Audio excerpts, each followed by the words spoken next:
like that happen in the grand finals. It is not easy, ladies and gentlemen.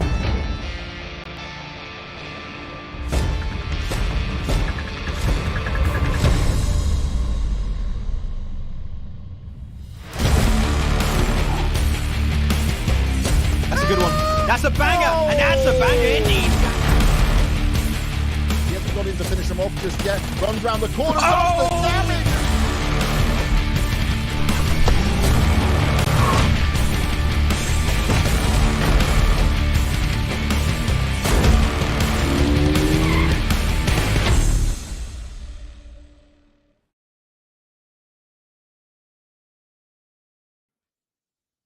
Hello and welcome to the PUBG Mobile Pro League Africa Spring Split 2022.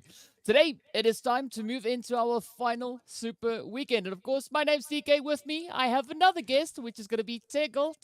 Girl, how are you doing today? I'm good. I am so excited to be involved in this. I'm so excited to see these African teams pop off. And obviously, it's one of my first forays into PUBG Mobile. So I'm going to be the biggest fan here on top of commentating. Well, that's definitely going to be quite an exciting day. You're actually here on a very interesting day as well, because as I said before, it is going to be for that last Super Weekend for the teams to have an opportunity to try and lock in those points. And we saw quite a bit of fighting coming through on the league play for teams trying to lock in those points, trying to make it up in towards the top 16. And well, as we were talking during the week, we were looking at the team sitting on the bottom end of the leaderboard coming into Super Weekend, looking to have yet another opportunity to potentially come in. And we, in fact, actually have two teams having their first debut right here in this final Super Weekend. So a lot of excitement in store for us here today. But of course, we want to give a big shout out as well going out to Monster Energy, our official energy drink partner for the PUBG Mobile Pro Leagues. Now, Sam, we've been talking off camera a little bit about the action that we've been seeing unfolding. Do you have anything in particular that you're going to be looking for here today? It's very weird for me because obviously I'm a huge PUBG fan and I'm coming from PC. But normally you don't look at the bottom of the leaderboard, do you? But for this Super Weekend, our focus is going to be on the bottom of the leaderboard the entire time. Normally you're looking to see who finishes on top. Not the case, because I'm going to be keeping a close eye. There are two teams not competing for this Super Weekend who are also going to be keeping a close eye, because ultimately their positions are up for grabs. Yeah. Yeah, there's going to be a little bit of heat coming in there. And of course, the two teams that you're referring to on that is going to be Masters Esports and YONKOUS. So they'll have to hope that the efforts that they brought in on the previous two Super Weekends would be enough to secure their slots heading over on towards the finals. As we know, only 16 teams on the overall points will be able to make their way on through. And speaking of which, let's have a quick look at the format that we've been going through over the past few weeks. As we know, we've already now completed our final week of league play, in which we had the 20 teams duking it out, moving up into the Super Weekend, where we see the top 16 teams from league play managing to make their way in. They are going to be playing it out across 5 matches per day, and today being the first of the 3 days for the Super Weekend. And why we've got to be looking at that leaderboard is, as we can see, only the top 16 teams from the combined points coming through on Super Weekend will be making it through into those finals. So there's going to be a lot at stake. And as you said, right, a lot of pressure for these teams looking to try and close up those positions.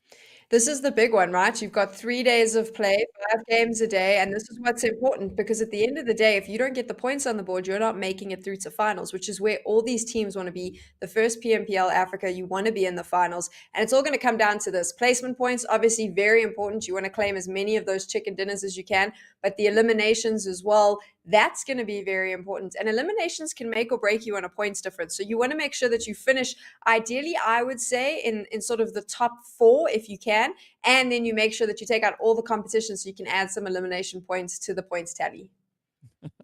Yeah, bringing a lot of havoc and chaos along with that. So the teams will now, as we said before, going to have to utilize the heck out of those point systems. And we've seen the highest point being brought in on a Super Weekend being 198 points. So there is some definite potential for teams to reach that once again. Will it be easy to achieve? It's not going to be that easy, right? We know everyone here is looking to ensure their slot moving into that top 16. So I'm expecting quite a bit of chaos and potentially maybe a little bit of confusion, hopefully not, but happening and unfolding on that battlefield. But of course, we also have to take a look at the current positioning of these teams sitting on the overall rankings to give us an idea of where they are. As we can see, looking at first page, Cryptics still looking pretty grand up on that pole position, sitting on 396 points with their 5 winner chicken dinners. We know Team Myth also bringing in 6 chickens. So some really strong efforts being put in by the teams sitting on this first page. But I do think the pages of interest today will be our second and third page. I do think that if you take a look at the top 8, I would argue that these teams have pretty much guaranteed their spots in the finals already. I think if you're over 220 points, you're probably safe. But it's these teams that we're looking at right now that need to be concerned. Of course, Masters Esports, they're going to be a little bit stressed. YONKOUS as well, because they're not playing in the Super Weekend, which means their 2 spots potentially up for grabs. And 3 teams who are desperately going to be trying to grab them: Virtual Gaming, INTRUDER Africa, and Triple Esports. You mentioned those big plays that we've seen on Super Weekends. All 3 of those teams are going to be desperately trying to get that. I think Virtual Gaming has a potential to do that if they can push themselves into some of the higher placements down the line. But it is going to come down to that. And as much as I say, if they can push themselves into the higher places, we've seen those top 8 teams pop off, those 5 chicken dinners, those 6 chicken dinners. Like, that's got to be in the back of your head, because you're going to have to start claiming the same sort of achievements if you want to make it through and knock ultimately those Masters Esports and YONKOUS off the leaderboard. So it's going to be really interesting. And like I said, focusing on the bottom end of the leaderboard, I'm going to try and do quick maths while I'm sitting here. Maths is not my strong point, but as we go, I'll try to work it out as well. But it is going to shift a lot throughout the course of the Super Weekend, and I'm excited to see all the action. Yeah, and of course, a little bit of the action that we are going to be looking to see would be potentially the players there from Team Umbra managing to land their first winner chicken dinner in a Super Weekend. We did see coming through on League Play, they were able to pick up 2 chicken dinners. Now, that also was their first 2 chicken dinners. As we know, aside from having points being contributed to those placements, nothing else. But being Super Weekend, we know that those chicken dinners are worth an extra little bit more. And of course, speaking about that extra little bit more, let's have a look at the prize pool distribution we have and what the teams essentially are going to be working for. We know league stage, each team will be awarded their $1,500. The MVP for the event will walk away with an additional 1,000. And of course, those winner chicken dinners in Super Weekend being worth $22,500 in total. So that is spread across all 45 chickens. The final 15 chickens are going to be up for grab on this weekend, with 5 of them coming our way just here today. And of course, as we know, making their way up in towards finals, that is where the positions themselves will also be worth an extra additional bit of cash being sent the players or the teams' way. So yeah, there's going to be a lot of fighting coming through on the battlefield, and the pressure will be on. As we said, Team Umbra definitely going to be looking for them to pick up their first winner chicken dinner in a Super Weekend. But also, as we look onto the points, right, Mad Knight, SWAT 69, they coming into this Super Weekend on a clean slate. So they're going to have to really grind their butts off to try and ensure that they bring in sufficient points to get themselves up into top 16.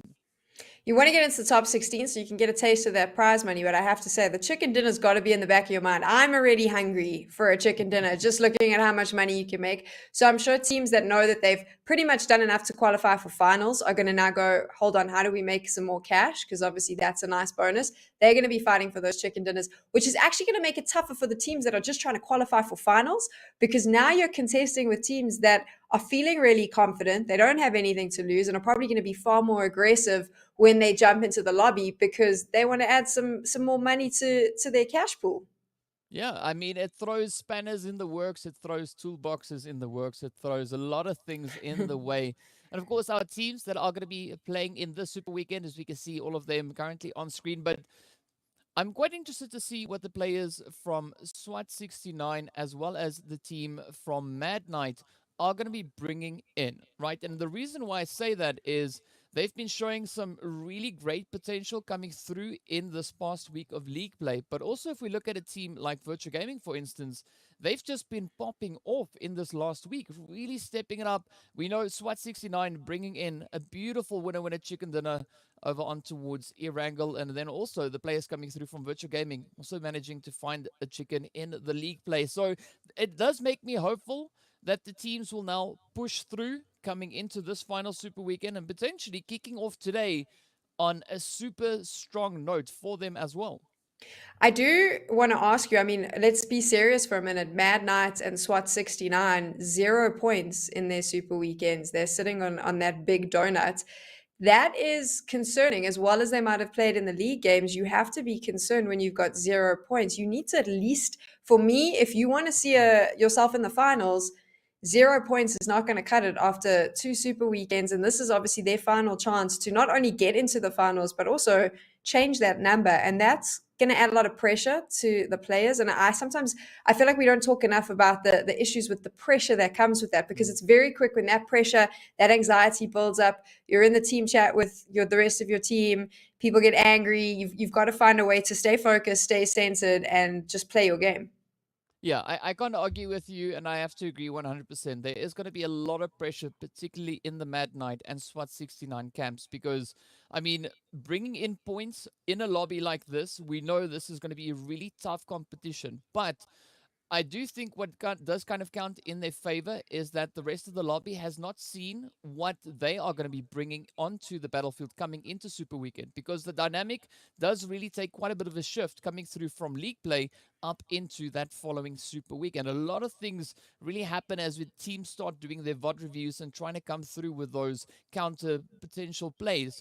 But the advantage that SWAT 69 and Mad Knight have here is they've had the opportunity to sit back, do those VOD reviews, look at what the rest of the teams have been doing, because we know everyone has had an opportunity to step into Super Weekend. So they've got that chance now to kind of come up with a strong strategy to potentially try and make it up into that top 16.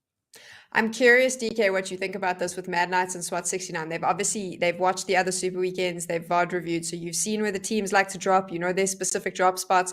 How do you, I mean, it's a rhetorical question. We can't really answer it when on the team, but it's always fun to talk about this. How do you do this? Do you say, okay, what we're going to do is we're going to be super aggressive in game number one. We're going to take someone's loot spot. We're going to kind of make sure that everyone knows we're here.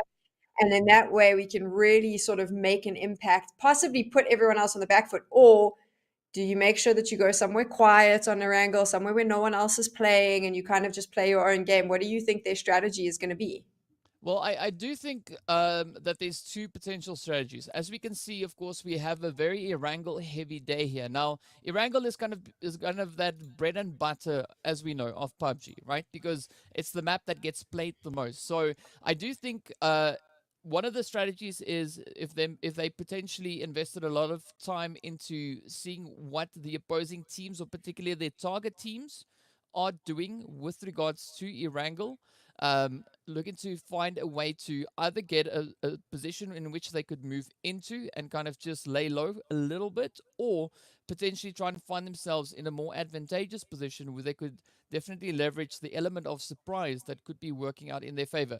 The strategy that we saw come through from SWAT 69 over in towards Erangel on the, well, that was, yeah, over on Erangel in the league play, there is some potential in that, but I'd love to see them now look to develop that even further, potentially now coming into the Super Weekend and really, bringing that one home, driving it home as far as they can. And of course, the same goes for Mad Knight. Some really interesting rotations coming in from both these teams, but now it all comes down to whether or not those options are going to be working coming into this particular lobby, because they know all the other teams, they are in this, then they are super serious, right? They're here, they want to ensure that they have those positions locked into potentially get into the finals.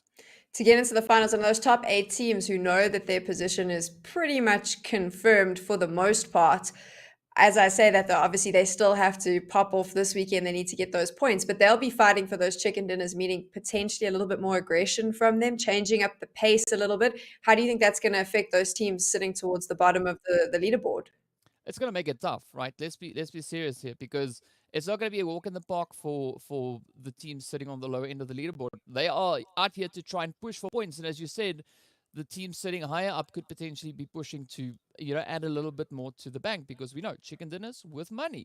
So it's going to be quite a big challenge for them. But ideally here, I do think if they are able to come in with a few dynamic approaches, be that aggressive or passive or a bit of a balance of both, they'll have to hope that the team they're going up against that strategy would kind of allow for them to utilize it. Because let's say, for instance, they come in trying to just rotate up and they rotate into where a team is that is super aggressive, they're not really going to last all that long, unless, of course, they are able to pull a few giraffes out of hats or something. For sure. Now, I mean, you mentioned giraffes. We are from Africa, so they could have those giraffes in those hats. Who knows? I mean, I don't know how they would have fit them in there. I'm trying to think if you had a helmet, if you could get maybe a toy giraffe in the helmet, but we're completely digressing now. I'm curious as well, obviously, for someone who's just jumped in, maybe this is the first Super Weekend that they're watching, which is the teams that you think they should be keeping an eye on? Which are the teams that you think are going to bring us the most action? Tough question, I know, DK, but I'd like to put you on the spot. Yeah, like I even got asked this in an interview, and I was just like, wow, I don't even know how even to begin to answer the question, right? But based on what we've been seeing, just based on the previous Super Weekend and what we saw coming into the league play, I definitely think the players from Virtual Gaming could be a team to watch because they've been showing some really great potential. And then also I do think Team Umbra, right? They've been able to grab 2 chickens, and they need a chicken. So yeah, for now, those will be the 2 teams I'm going to be going for, saying Virtual Gaming and Team Umbra. I really was impressed with Virtual Gaming. I know that they're fighting for a spot in the finals, but I think that they're looking really good. Maybe they just needed a couple of weeks to get a feel for each other, to potentially warm up. But I think what's most exciting when you take a look, and we are in the final Super Week, so it's a weekend, so it's important to chat about this, is just the level of PUBG Mobile that we're getting in Africa. I mean, I think it's exciting that this is the first one for us, but the level is so high, and I'm just so hyped that the continent's being recognized. And I think that this is only just going to grow the players, grow the teams, and hopefully also create a space where new teams want to pop in and say, hey, we also want to be noticed. So it's really exciting to be here, to see who's going to be in the finals, and just to see the level of gameplay just improve week after week. Yeah, I got to agree with you. This is an absolutely fantastic starting point coming through, because you've seen a lot of other regions, they've had several opportunities to participate in PMPLs and PMGCs and, all these big events. And this being the first one focused on the Africa continent, looking at the caliber of the teams performing now, I think it's a really good start, right? And a lot of people sometimes forget that this is only the first PMPL, right? This region hasn't necessarily been participating in many other ones. Yes, there's teams like Cryptics, for instance, that have made their way all the way in towards the global championships, but that is because they've had that opportunity in a different region to play and make their way into that. So it's good bringing that knowledge into this particular scene, into the African continent, because we can see that growth now being forced onto all the other teams, because if they don't grow and they don't evolve, they will not be able to keep up. And I mean, so far, it does seem like there's some pretty tough competition coming in and amongst these teams. But of course, we also have to give a big shout out going out to Oppo. So with upgrade performance and upgraded fun, celebrate your winning spirit with a brand new Oppo Reno 6 series, the designated smartphones for PUBG Mobile, Middle East, and Africa Esports in 2022. Now, Sam, we're getting ready to hop over into our first match of the day, heading straight up in towards Erangel. But aside from the teams having their first opportunity coming into the battlefield here, we know we've got a few other added extra little bonus things coming in, and we'll be discussing those as they pop up on screen. But definitely the viewers will have to keep their eyes absolutely nailed to the screen to not miss out on anything. And of course, well, we are starting our flight path off all the way from that Malta Power, heading towards Primorsk. And I do think this is going to be a comfortable zone, particularly for the teams that like to frequent those more southern positions. Unfortunately, we know Masters Esports not here, so curious to see who's going to be venturing down in towards that Sosnovka military base. But of course, Intruder just heading up into their home ground. I want a military zone just because I like a little bit of chaos early on. But maybe we'll have to wait and see what happens. But it'll be interesting now. I'm keen to see what the pace of this first game is. I think it's going to be pretty passive as everyone feels themselves out, just gets a feel for what all the teams want to do. So I'm curious to see where we go. Yeah, and I mean, it is a little bit nerve-wracking having two new teams in, if we can put it that way. Of course, they've been playing against each other coming through in League Week, but Super Weekend is a whole different beast. And of course, starting us off will be that lovely Western Zone. So nothing out of the ordinary, nothing too crazy. We've seen a few of these Western zones come through, and the team's really coping quite well with regards to those rotations. I do think the only compromise here was, of course, that slightly more southern flight path making its way on through. But the teams, they do seem to be respecting the drop locations, at least for the time being. But I'm expecting maybe a few fights breaking out, looking at how close some of these teams are to each other. I'm a bit disappointed with Erangel not giving me a military circle, but we have 3 other opportunities, so I will just wait for that. Ooh, yeah. Well, speaking about waiting for that, of course, as I've mentioned, we do have a few extra things coming through. So starting from today all the way through to the 13th of April, the PUBG Mobile Club Open, so the PMCO spring season is now open. So you can follow the links in the live chat, the pinned message, and you can join the PMCO with your squad. So looking forward to seeing who we could have making their way up in towards the battlefield. But in the meantime, the team's going to be looking to make their way on through. We've got the players here from Mad Knight getting off to a little bit of a tough start. They've, of course, landed up alongst the players here from the side of Team Unique. Now, as we know, Team Unique, relatively well situated on that leaderboard, but this is going to be a very important engagement coming through for the players here from Mad Knight. And while the players are competing for all the cash money and a chance to get into the grand finals, we're going to give you a little something as well. So head on over to the PUBG Mobile Esports Africa YouTube and Facebook pages. We're going to have a question in the live chat, and if you answer correctly, you can win some of the goodies that you saw on your screen earlier on. I'm interested now with Unique and Mad Knights. I don't think that they both realized they were as close as what they were, but I think that Unique has figured it out. Wondering if they're going to choose to... No, they're not. I was going to say maybe they would disengage from this. I think it's early on, but it seems that both Mad Knights and Unique, they know that the other team is there. So now it's a question of whether or not they take this engagement. What would you do? Do you think that one of them should possibly choose to leave this, or is it time to fight it out, DK? I mean, looking at Unique's position, they are very, very split up. So ideally, I'd love to see them condense that a little bit more, because Exist has no backup really to speak of. We did see Winky rotating up a little bit further on towards that southern side, but now Exist is completely exposed, trying to hide from the beast, and up comes Agent 47, laying down those devastating blows, and off they go. First one down for the count. Winky gonna try and make a bit of a bounce back from here, but up comes Zero Tolerance as well now. So Lord looking to add into the chaos we see erupting.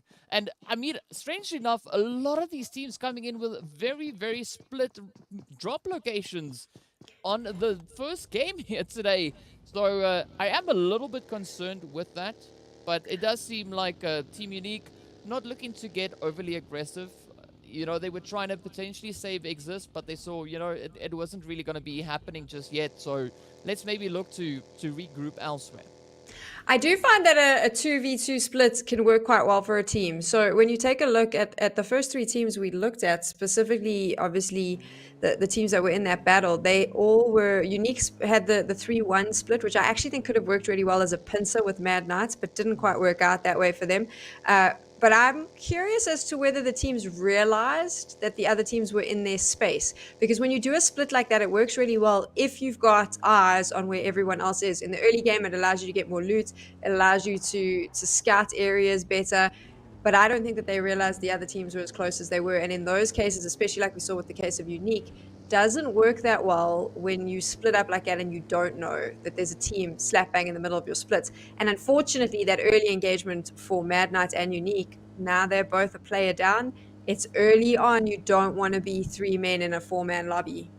Yeah, it makes things particularly challenging. Looking at the competition they are going up against, you ideally want to bring in everyone that you can spare. And speaking about spare, I mean, Intruder, they've got a lot of spare time now to make use of, right? We see them all the way over in towards the Nova crates. No one for quite some distance around them, so they can actually just use the peace and quiet to get themselves well established before looking to push back up in towards the zone. But yeah, ideally early game, I understand why the teams go for the splits, but you gotta take it with a pinch of salt as well, right? You can't have one player sitting in Sanhok, the other one sitting in Miramar, and then the other player sitting on Erangel. That's a little bit too much of a split, right? You gotta be within reach of each other. Should something arise. But also there's a lot of information that can be gathered from those drops.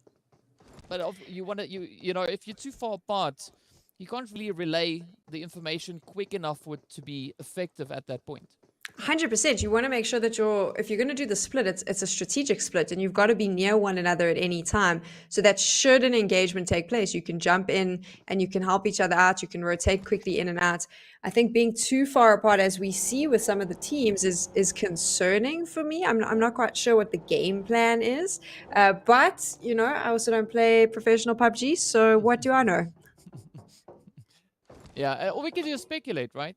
All we can do is speculate and say what we think would have worked. And I've had a few times where I've actually gone into a lobby with a few people from the community, and they're like, "Well, you know, you talk all this. Let's see whether you can apply any of that." Right? I'm sad to say that I'm usually the first one to get sent back to the lobby. So nothing wrong with that. We're talking about the splits, and what I think is interesting. So you can't see this obviously on the feed you're watching right now, but when you take a look at the map, ZTS has this very weird thing where they've actually got one of their members right up near shooting range, and the other three have moved into ruins. And that's the thing that we're talking about with the splits. That to me is really concerning, because Skydu's going to have to come across water to get to them. While they're lucky that they're relatively in the zone moving towards Gaka, I would be concerned about a split like that. But as I say, they're jumping in vehicles, but you can see that that's the case where I worry about whether it's just a one man left behind and you've kind of forgotten about it and headed off. So splits can be really good, like we mentioned, strategically very smart, and I'm sure we'll see that during the course of Super Weekend.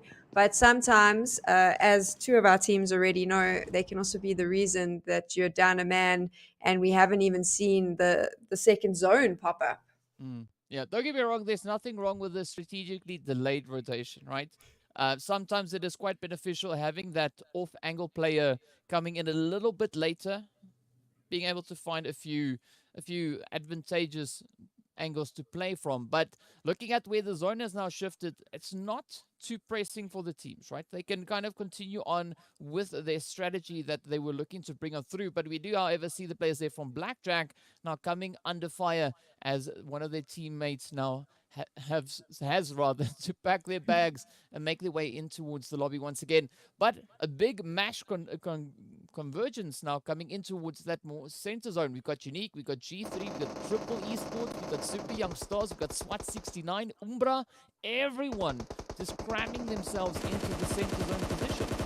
Everyone is coming in. You want to move into the center. It's a pretty standard zone. They kind of know where it's going to go. And you can see there's just this complete buildup of all these teams. And that's where we get to see this action. Team Umbra already in the firefights. I think everyone's going to be contesting for the same spots. They want to set themselves up nice and clean. And this is what we're seeing right now. Yeah. SWAT69 now just trying to get the lay of the land there. But Super Young Stars looking to apply a bit of pressure onto Master here from Triple Esports. As we can see, Triple Esports still having the full squad up and able. But again, those splits coming through. Master will get pinched on down. Oh, Scron Boy sends in a beautiful nade to pick up that knock as well as the confirmation. So one of the other situations where that little bit of separation coming through from the team did not really pay off all too well. But now, Triple Esports being in a position where they are still able to look to find another angle to potentially apply the pressure now back in return onto the Super Young Stars. Super Young Stars was very clever there. So you had that building, and obviously Triple Esports, they had the top of it, but they knew that the player was at the top. And it's quite easy when you've got that isolated player. I think that they've done a good job of seeing that there was no one else around. You've got an isolated player at the top. It's very easy then to say, you know what, we can ultimately flush this player out. We know what we need to do. We can use our utils effectively and flush. That's exactly what they did, and it was a good play from them. Yeah, can't argue with that. But again, now the rotations continue to make their way through. We got the players here from the Intruders moving up alongside the squad here from Darkness, but they have to be careful because we also see the players from Unique just positioned over on the other side on that western front, and of course G3 also not too far away. But for the time being, the team's just trying to gather as much information as they can muster here. Not looking to get overly aggressive just yet. You said this before, the teams could potentially be a little bit more cautious. And I think they're coming in with a lot more of those calculated approaches, right? They don't want to risk it all in the first match.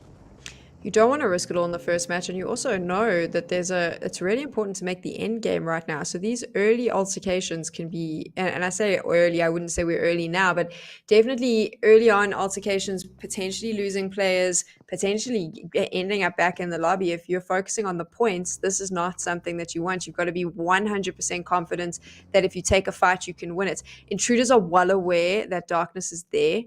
They've seen them, they spotted them earlier, and you can see that they're choosing to disengage, which I think is smart because I don't think that they realized that Unique was just over the hill. And of course, if that battle had happened between Intruders and Darkness, then Unique could have just waited and casually come in third party. So that was a smart opportunity to disengage and just proof that sometimes it's worthwhile not to necessarily take the fight. Look at that, a nice center circle for us, DK, and you're going to see all these teams rotate. We saw that squash up earlier on. I think it's going to happen all over again. And I'm always curious, what do you think the best rotates in is? Do you go straight for Gaka? Do you go straight for the middle? Or do you choose to play on the edge of the zone?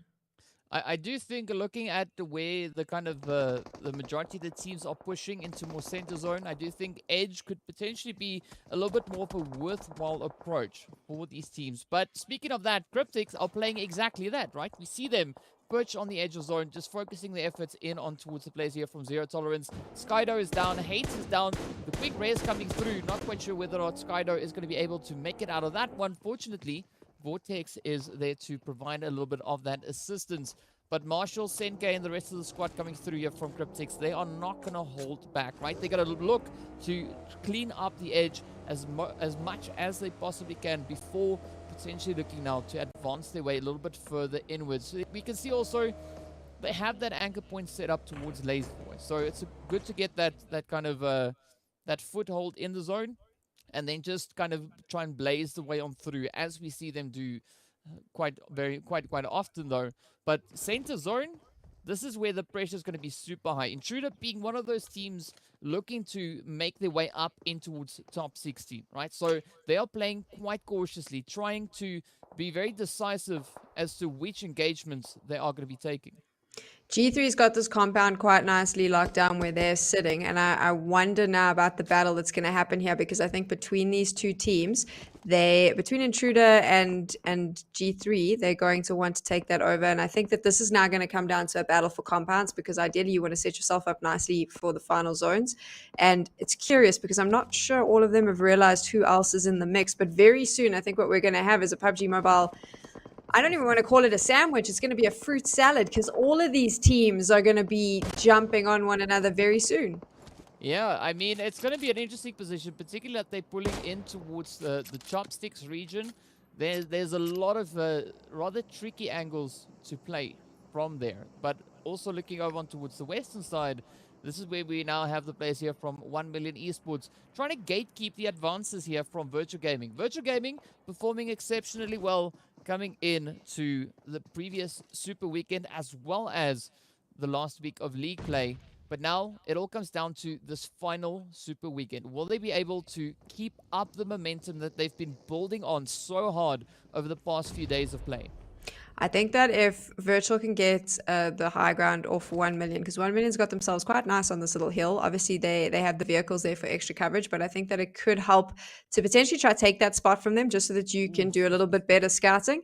And oh, wow, as I say that, here we go. This is going to be fun, isn't it? Yeah, I'm loving this because, I mean, Cryptics, Triple Esports already well established within the zone. Same can be said for Super Young Stars and, of course, G3 we see on the edge. Intruder, almost there. They've got about at least one player having a bit of a foot in zone. But a lot of fighting could be coming in from that southern side as we see Darkness, Lusail, Unique, as well as the players there from Mad Knight now looking for a rotational path. Virtual Gaming kind of coming into that same region as well, all heading in towards the south. But this is where Cryptics are now going to be looking to just dominate that northern territory, because they are already well established within the compounds. And now we see Zero Tolerance, the players from Blackjack, as well as Slime 4KT looking to move in. And of course, the players here from Cryptics, they are just lighting up that feed. I'm just going to jump off. There are some fights happening, but Intruders and G3, if that circle shifts in their direction at some point, they're in a really good place for the end game. But at some point, they are going to have to go at each other, which we spoke about earlier. However, that's not important, because what's really important is the fight that's happening on your screen right now. Ooh, yeah, and it is now all down to Whiskey to try and hold on. There's a 1v1 play, and with that, Whiskey steps up with the clutch, gets the squad wipe in on Lusail. The first team getting sent back into the lobby. Only took them 16 minutes and 50 seconds for the first team to pack their bags. And this could be indicative of what we could be expecting to see for the remainder of our games. Of course, now Virtual Gaming, hearing the shots going off, looking to potentially swing by with a little bit of a third party. Darkness now having a great opportunity here to quickly try and just get a quick reset in. But Alpha Luigi not going to be allowing too much of that as a beautiful nade now comes in. The vehicle explosion gets that knock in towards Whiskey. Up comes Alpha Luigi with another one looking to get a full squad wipe. Oh, but fortunately, Darkness holding up into the Wizard Tower. The pressure is going to be on as the players now from Virtual start to move on in. Alpha Luigi, one shot. Zeus Petrox looking to dial it home. Will they be able to pick it up? Tornado waiting on the outside. We got Momin positioned on that top story. But the pressure is going to come in. Only one well-placed nade is all that is required for this fight to come to a very abrupt end. For Darkness, they don't want to make their way back in just yet. Jumping up the window, the shots come through. Momin. Oh, down they go. And with that, it is quite a dark play coming in for Darkness as they are our second team getting sent back. But now, PRZ comes in for the side here of Umbra. The last remaining hopeful, looking to pick up a few eliminations. Oh, that bounce is deadly. I mentioned this earlier about Virtual Gaming getting the high ground on this hill, right? And the benefit it is. And you saw what they were able to do this, taking Darkness out because they had the ability from that hill to get in the necessary utils. They could obviously put pressure on with their nades, with their smokes and jump in. But now they found themselves in a situation where they are at the bottom and Umbra's got that high ground advantage. So it'll be interesting to see how they handle this, if they're able to defend the area they're in without necessarily having the sights. Saying that, though, there's only one player. I think that they should be okay. They've just got to flush them out. Yeah, but PRZ, as we've seen from the previous days of play, PRZ, a very capable player, now going to be looking to be as much of a thorn in the side here of Virtual Gaming as they possibly can be. Of course, Petrox sends out that nade. Oh, Petrox does not survive it, and with that, Umbra have to pack their bags and make their way shimmying back in towards the lobby. But the team's now continuing to look to try and find a potential angle to play. Slime 4KT, Cryptics, and the players here from the side of 1 million we see just off in the distance.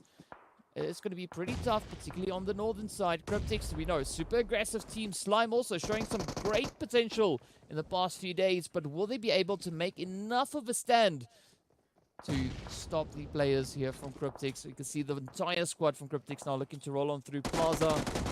Just hoping and praying that they can find those angles to work out in their favor. But the rush is going to come through. The smoke is going to start to dissipate momentarily. Oh, but there we go. Pronto spots the first one. Not finding any of those hits just yet. The rush will continue to build. Oh, Cryptics. Such a strong push coming through. And I'm not quite sure whether or not Pronto will be able to survive this. No, down they go. Slime also now making their way on back. Cryptics bringing in even more eliminations. That, of course, being their first few eliminations as they find them onto the players there from Slime. 4 under their belt. But G3 also now starting to pop off. We can see them already sitting on 8 as they now turn to Eflex, the last hope from 1 million. Also getting sent into the lobby. Down we go to the final 6 teams. It is going to be the players there from Triple Esports, Zero Tolerance, Virtual Gaming, SWAT 69, Cryptics, and of course G3. But who will be the one to walk away? At this point, it's so tough to say because all the teams that have made it up into this final few phases, they've been showing great potential, right? They've been showing that they are eager to take those winner chicken dinners home. As we get into these final battles, I just want to point out G3 did a really good rotation. They were stuck in that compound right next to Intruder. The zone shifted. They needed to move. I thought that there might be a firefight between them and Intruders, but they shifted very fast, found themselves on the edge. Huge battle between a stack of teams, and they used the aggression that they're known for to ultimately come out. And now they've got the points on the board. They've been able to rotate themselves into this battle, but they're still playing the edge. And I do think playing the edge here is what you need to do. It's working really well for them, and it's been an impressive play from them so far.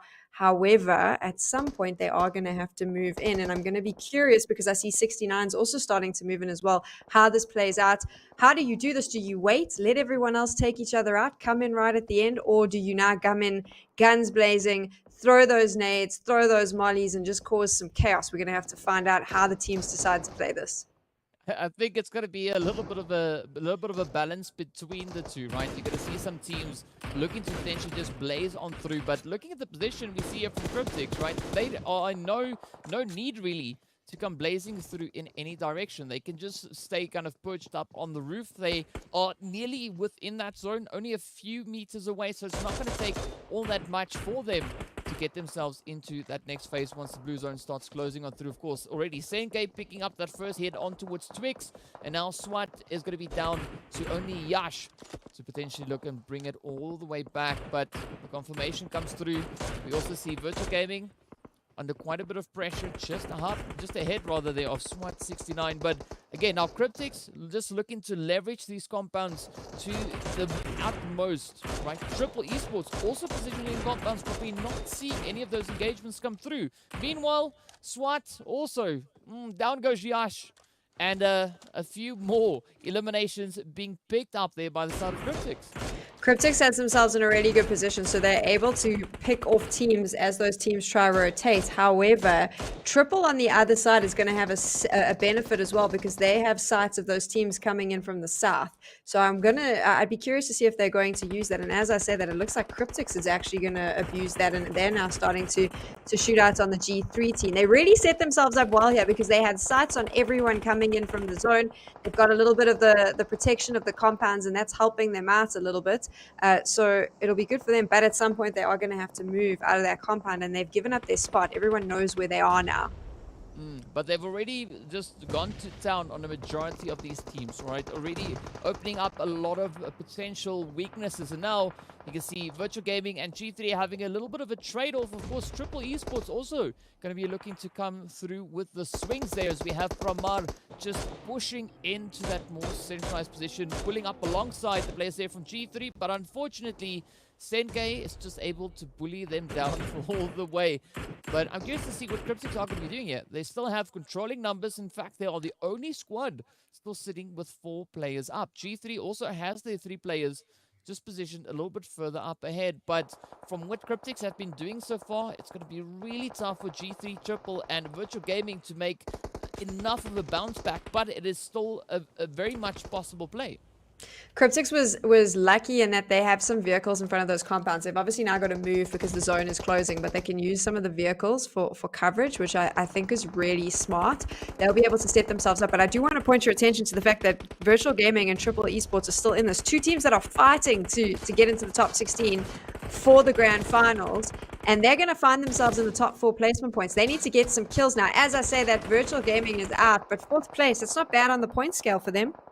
Yeah, definitely not a bad place to be, but now the pressure is on. Triple Esports still have to find their way into the zone. G3, as well as the players here from Cryptics, they have a few controlling angles. We can see a few of those knocks now also coming in towards the players here from Cryptics, as Carry Boy and Marshall now goes down.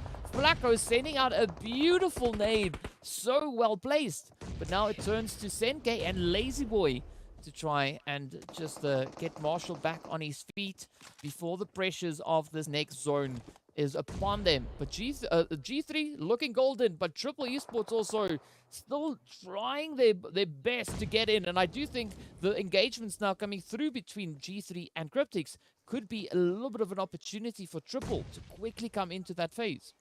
Never mind coming in. I actually think Triple has purposely gone slowly. They've heard the firefights. They know these 2 teams are fighting one another. This is a perfect third-party opportunity for them. Slow down. Just, wait. Sit on the blue. Let do this slowly, because ultimately what you want is Cryptics and G3 to take each other out, and then you can come in right at the end, right? So I believe Triple has actually purposely slowed down their push into the zone to let these 2 fight it out. They can hear the bullets. They can hear the noise. It's smart from them. Is it going to pay off, though? This could be risky as well. And as I say that, I think they're going to get spotted very soon. So I'm not sure if this is going to work for them. However, it could be the smartest move we've seen. And it is, of course, that snake down now. We can see a lot of the teams just going prone, just trying to stay as well hidden as they possibly can. It is going to be a 3v3v3 moving in as we make our way towards that 7th zone closure, but also moving up in towards the 8th phase.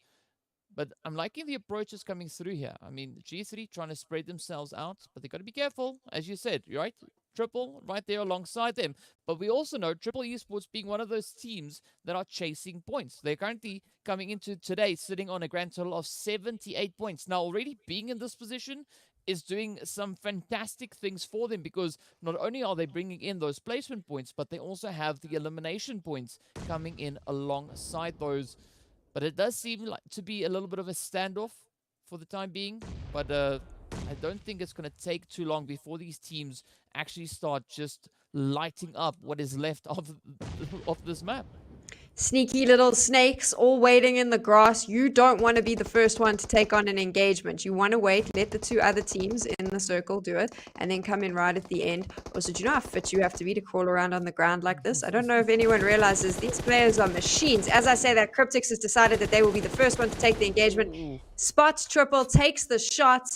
Here we go. Thor69 looks like he's going to go down. Cryptics has decided they want those elimination points. Yeah, the laser focus now coming through, but the beauty about this is you focus your efforts on one team and it opens up an opportunity for another team to come in swinging. Now, it is down to AWM and Miramar to try and maybe send a few well-placed nades across. It does reach, picking up Senke. There we go. That is absolutely beautiful from Miramar. But now, looking to pick up the last few as the shots come through the grass. Miramar gets straight off AWAM. Also now, wait, Miramar is not down just yet. He made down to like 1 HP, just narrowly escaping their entrance back into the lobby. But up comes G3 now, looking to capitalize on the distraction being caused here by Triple. But will this be the downfall of Cryptics? Now it is down to Marshall, the last remaining hopeful for Cryptics, to just make it in. G3 down to 2. Cryptics now confirmed onto 1. I don't think Miramar is going to get that res in on the teammate. No, AWM goes down, and it's going to be a 1v1v2 in favor of G3. Already 15 eliminations coming in there for the side of G3. They are just setting this lobby alight, but down goes Marshall. Woo! Triple makes it up into the top 2. Will they be walking away with that chicken, or will it go into the hands of G3? Well, G3, Sam, they definitely have the numbers advantage here. As you say that, there we go. G3 gets the chicken dinner. It was going to happen because, unfortunately, Triple had given away their spots when they had the firefight with Cryptic, and that meant that G3 knew exactly where they needed to go to take the players out, and they claimed the first chicken dinner, and I think it's fitting considering they're the South African team. Both you and I are from South Africa, so makes sense. That's how we have to head off the Super Weekend, right? Yeah, some really great things being dealt there. And of course, you know, nothing wrong with those winner chicken dinners coming in. But of course, G3 not only stopping at the chicken, they look to take out as much of the lobby as they possibly can. So it does seem like their strategy coming into this weekend is going to be to try and absolutely demolish everyone they can find, anything they see moving. So a really strong effort being put in there by the side of G3. And we know sometimes Erangel is a map that they perform quite well on, but also other times not so much. So it's really great to see such a beautiful performance coming through there from them. But I also got to commend the players coming through there from Triple Esports, managing to last so long into that phase, taking that second position. That is what we want to see more of. So the teams on that lower end of the leaderboard really putting in as much effort as they possibly can manage to try and advance those points. They need to do that for the points. I do want to point out Cryptics and G3 did really good rotates throughout that game. What you saw is both of them played the edge of the zone very well. G3 set themselves up quite nicely in the compound. They had intruders just across from them. When it came time to move from the compound, I was curious because I knew intruders knew where G3 was. They moved very fast. It turned out they'd had vehicles waiting, so they knew that they could get in and move. Very quickly moved in, picked up a fight or two, but were confident enough to take those fights and then move themselves back into the zone. What they did there in the end game, which was very clever, was between the Cryptics and Triple fight, G3 kind of played it a little bit passively, so snaking along in the grass, but didn't give up where they were at any given point. Occasionally, they would take a pop or two, but then move themselves out. They allowed Triple and Cryptics to battle it out, and ultimately, Triple was then giving away their position so G3 could end it. And I think that was really smart, and it just shows you the difference between being very aggressive, thinking only about elimination points, and then also thinking more about the long game and say, you know what, if we just chill, and that's something that's very difficult, and I think professional players get it, is understanding when to fight and when to just wait, which is exactly what they did. Yeah, some beautiful plays coming through. And of course, speaking about those strategies, let's have a look at the highlights.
Can we please talk about those two teams at the bottom, though, that were coming into this super weekend, and it was all to play for them? What an incredible start. Specifically, obviously, it was Intruder and Triple Esports, and both of them finishing up in the top 6. That's going to be fantastic for them from a points point of view, and what a good start for them. Look at that. They're going to be really happy.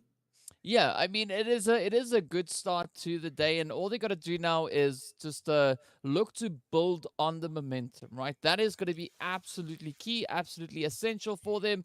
But of course, G3, right, sitting up in pole position, 17 eliminations coming in alongside that. They don't have to worry about any momentum or anything of the sort. We know they came into today sitting in 5th place. Now, this being their 4th winner chicken dinner that they've been able to find so far in the Super Weekends. But yes, we got to look to the teams looking to push up that leaderboard. Virtual Gaming being one of them, SWAT 69 being one of the other teams looking to just advance themselves and get those positions locked in, dialed in.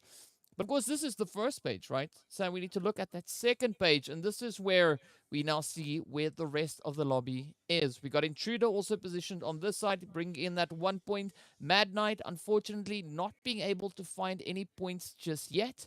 But as we know, there's still 4 more maps to go, so 4 more opportunities for those potential point gains. But what makes it a little bit scary is the further we get in, the tougher it becomes, because the higher the amount of points are that you will have to be bringing in.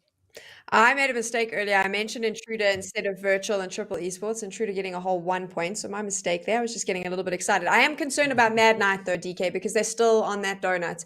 And that's a problem because, like you said, now you've got a situation where the other team that was sitting on the donuts, SWAT 69, has just got themselves a big chunk of points. They're going to move out of there. The moment the gap between you and the 15th team starts hitting the double digits, which it now has, if I'm not mistaken. Well, no, I am mistaken. There'll be some teams sitting with maybe 1 or 2 points. We'll check in a little bit.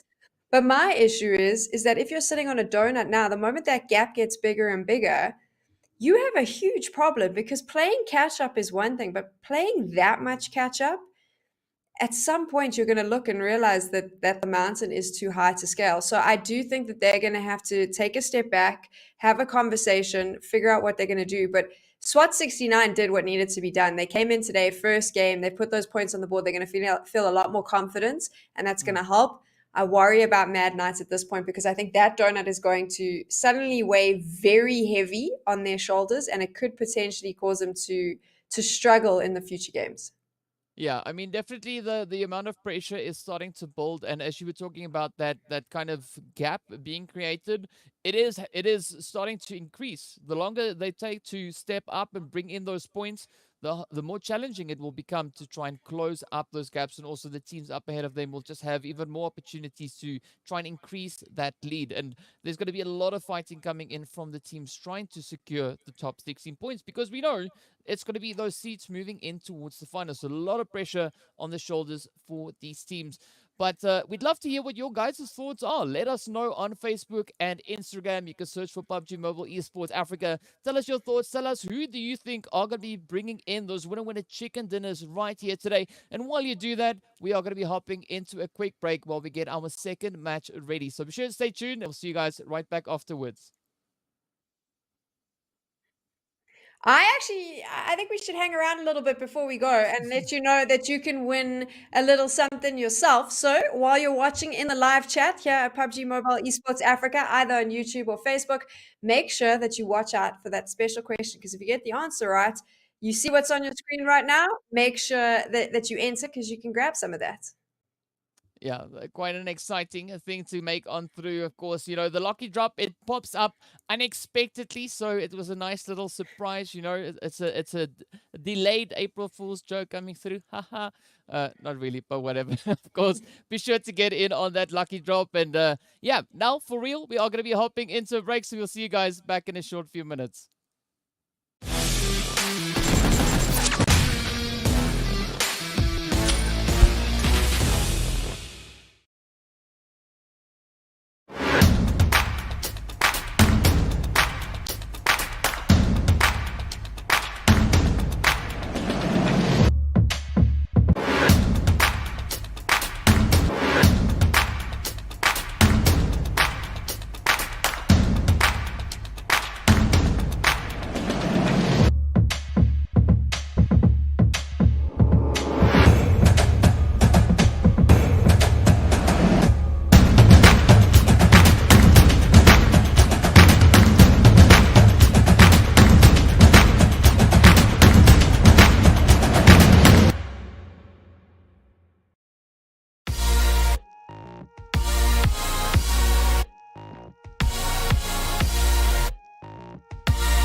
Hello and welcome back to the PUBG Mobile Pro League Africa Spring Split 2022. First match done and dusted. We saw the players there from G3 coming in with an absolutely devastating performance. 17 eliminations brought in that first match. Absolutely insane. But of course, we are getting to roll into our next match, which is going to be over on towards Miramar. But before we go anywhere, of course, we have to give a big shout out going to Nimo TV, the PUBG Mobile 2022 official streaming platform partner. So much love going out to them. But of course, now Sam, it is time for us to make our way towards Miramar. And I'm quite excited to see what the teams are going to be bringing into the desert, because first match kicked off onto a really strong note. The first match was incredible. We just saw teams that maybe, I mean, SWAT69 started the day on 0 points, and now not so much. They're up in the double digits. So I'll be curious to see how Miramar plays out. I do think obviously the strategy has to be a little bit different when you start hitting the sand. And I'm wondering, someone like a team like G3 who popped off, Erangel's a strong map for them. How strong are they going to be on Miramar? Are they going to be able to keep that momentum going? That's the big thing. But of course, if you want to make the finals, you're going to have to be strong on all 3 maps. No excuses today. Yeah, we know Miramar also is quite a strong map coming in for the side of G3, but I'd still ideally like to see Team Umbra stepping up, grabbing a winner chicken dinner, right? They've shown their capabilities coming through on League Week and being able to do exactly that. So who knows, maybe Miramar might be the one for them to step up and just walk away with that lovely winner chicken dinner. The pressure is, of course, going to be on. We are still going to be looking at the positions and the points being brought in for our 5 teams sitting at the lower end of the leaderboard. And it's going to be a crazy fight, right? Because we know only 16 teams can advance forward. They've got 3 days to fight it out, but today they have to try and lay down those foundations, get the groundwork done, get a good set amount of points already locked in before returning into the next day of play. DK, I'm concerned. Do you think that Umbra is hungry? Are you worried about them? Are they not eating enough? Because you're very focused on making sure that they get this chicken dinner. What's going on? What do you know that we don't know? Are they struggling? Do we need to send them some chocolates? I don't think they're struggling, right? Umbra, with regards to points, they're looking good, right? But looking at the position in which they're up in the top 10, and they're the only team in the top 10 that does not have a winner chicken dinner just yet. Everyone else around them has found chicken dinners. Well, at least a minimum of one. So I don't want them to be the odd one out, because we know not only do the points matter in Super Weekend, but also, there's an extra little bit of cash coming in alongside that. And I mean, if I had my way, I would give everyone a chicken, at least one. This is why this is not how competition works. You can't give everyone a chicken dinner. Right, here we go. You can see there that we've got that Southeast playing path taking our teams out, and now it's time for them to figure out where they're going to drop. And chase chickens, right? That's what they want to go for. But looking at the flight path, yes, it is a little bit more up towards the northern side. So this is where it's going to be interesting, because we know places like La Drillera, Chumacera, Los Leones are just somewhat out of reach from the flight path. But there's nothing that wouldn't stop the teams from hopping into a quick vehicle and potentially rotating further down south. I'm curious to see what Cryptics are going to be doing. We know they like to frequent Val del Mar all the way down on towards that southwestern side. So you could potentially see them drop down, grab a vehicle, and then just heating themselves over into that direction. Of course, the players from G3, no surprise, moving straight up in towards San Martin. And yeah, also looking forward to seeing what will Impala be bringing. I just want to update you on the point situation here. Obviously, SWAT69 got themselves 8 points in that last game, but the gap between them and Triple Esports, who's sitting in 17th currently on the leaderboard, is huge. It's more than 90 points. So SWAT69, if they want to be in competition for those top 16 spots, are going to have to pull off what they pulled off in that first game here on Miramar as well. So curious to see if they're able to do that. Yeah, it's going to be quite a demanding play for them. And the same, of course, can be said still for the players there from Mad Knight. At least if we look at the points, Sam, they we don't have to do too much math, right? Because it's obvious what the point difference is then. But still, ideally, we'd like to see a lot more points being brought in on those positions. And of course, looking at where the zone is, it has now instead of complementing the flight path, it has decided to move all the way down towards those open territories in towards that southern side. But I think this is going to be a super interesting match because not only do we have a little bit of contention coming in towards Picado, but a lot of rotations can now make their way in towards those more southern positions. City ending, DK. Do you think that's coming to us? It could, maybe. I mean, it would be quite interesting. But you also know what would be quite interesting is, teams registering for PMCO Spring, because we know registrations close on the 13th of April, so not a lot of time left before that is kind of closed up, and teams won't have the opportunity to register themselves. So definitely be sure to hop into that. The link for the registration is also part of the pinned message in the live chat. So be sure to check that out and get your squad and sign up for PMCO. We'd love to see you just battling it out on the battlefield. And of course, speaking about battling it out, it is going to be the players here from Triple Esports and Mad Knight looking to go toe to toe up into Picado. I think we're going to see lots of early firefights just as all the teams try and position themselves. Lots of them are going to have to move into the zone because they obviously were north of the zone when it hits. So there's going to be a lot of movement. I'll be curious to see if any teams think like me. I am thinking we might end around the city. So maybe it's time to go and jump and get yourself some access to the compounds now. Claim your space if you like. But of course, we all know buildings are dangerous. You claim that building early. If you can't protect it, you're in trouble. So I always say you need to decide if you're going to bunker down early on, best make sure that you're committed to that bunker for the long haul. Yeah, and there's nothing is certain just yet because we know the zone does bring in a few surprises as it starts to close on through. We did see, however, the players from Virtual Gaming rotating all the way down towards Chumacera, Blackjack, and Intruder moving up in towards Los Leones. And up in Picado, it's still going to be Mad Knight and Triple Esports, two of the teams that are in dire need of points. But Mad Knight being, more so, they have to play a very calculated game for now over in towards Picado. They have to try not overextend themselves, but also at the same time not get caught out in the open. And we do see a very split out approach from them. Nothing wrong with that, but now they just got to use it quite tactically.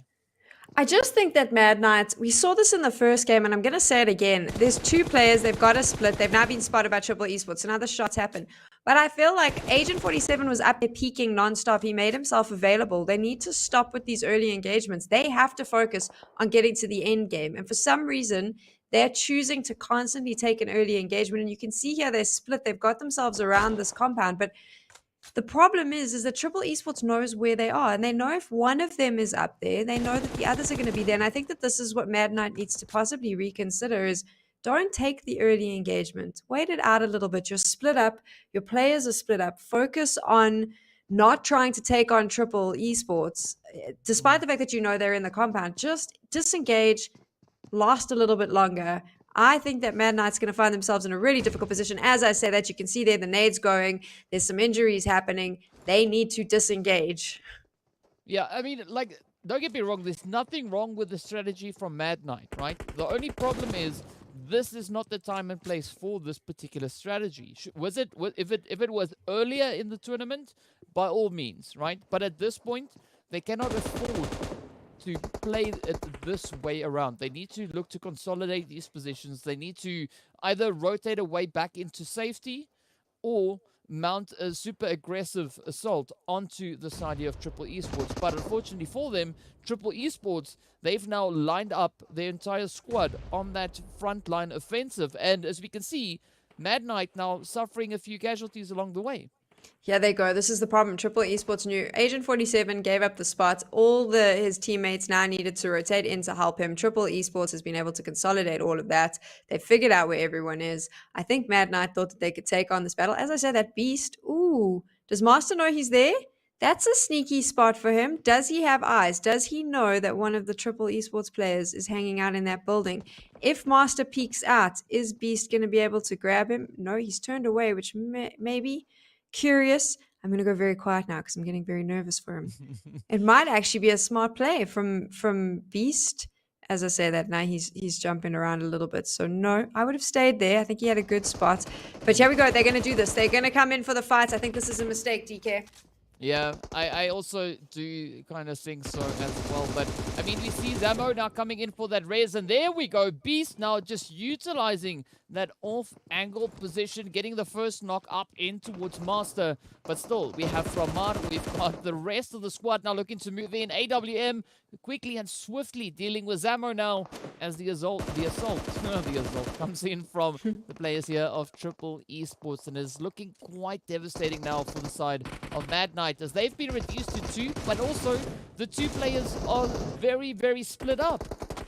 They're split up, but they're all assaulting one another, DK. Here we go. Okay, this is the problem, Mad Knights. The play was to be aggressive and attack. Beast is now down. Triple Esports is going to res everyone. Triple Esports has 2 down, but I believe that, yeah, like I said, they'll res. Mad Knights is already 2 players down. Beast is injured. Don't think that res is coming in. And this is the problem with early engagements. They forget as well they're still on 0 points. Now, are they going to head back to the lobby? Still on 0 points. And the answer, I'm afraid, is probably going to be yes. What I would do with that last player standing, go hard. Run away, Mad Knights. Just hide. Stick yourself out so you can get into placement points. This doesn't work for you. That's twice now we've seen you take early engagements. This is not your game. Change up your strategy. Yeah, I have to agree with that. So it is quite devastating for Mad Knight, but you know, they gotta definitely find a way to bounce back and bring in a strategy that would play more favorably for them. And looking at the rotations we have coming through now, we see G3 moving up. We've got Unique and, of course, the players from Lusail position up in towards the northern side of the zone, fighting for control of the northern territory. But the zone, again, not with a drastic shift coming through. I do, however, think the next phase is going to be a little bit more on the challenging side. But speaking about challenging, we see Zero Tolerance now looking to go toe-to-toe with the Super Young Stars, also over on towards the western side. So I'm liking all these points of contention that are now starting to develop on the map. This is going to be an interesting one. I think we're going to see some fights early on here. As I said, that you can see, here we go, Zero Tolerance and Super Young Stars already in a little battle. You'll see a lot of these from the compounds on the outskirts because it's easy to spot. And I think we'll see these fights continue. This is a curious one for me. I'm always wondering, where is the benefit early on? Do you want to play on the outside so you can move around the compounds that people have secured, or do you want to be in the compound? What do you want to do? That's the question you have to ask yourself, right? And I mean, whichever call it is that you make, you have to commit to that, right? You can't do it half. You gotta do it full out. Otherwise, that hesitation is gonna get spotted out, and it could be quite detrimental for you.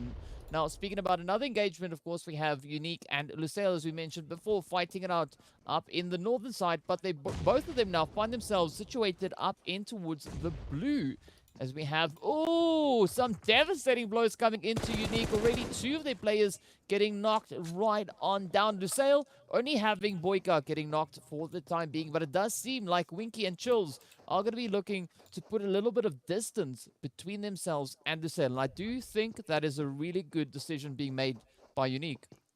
I think so too, and obviously with only 2 players standing for them, again, I think you have to be smart about how you do this. You don't want the early fights. You want to get some points. It's super weekend. Just focus on getting the placement points. Disengage, move away, carry on.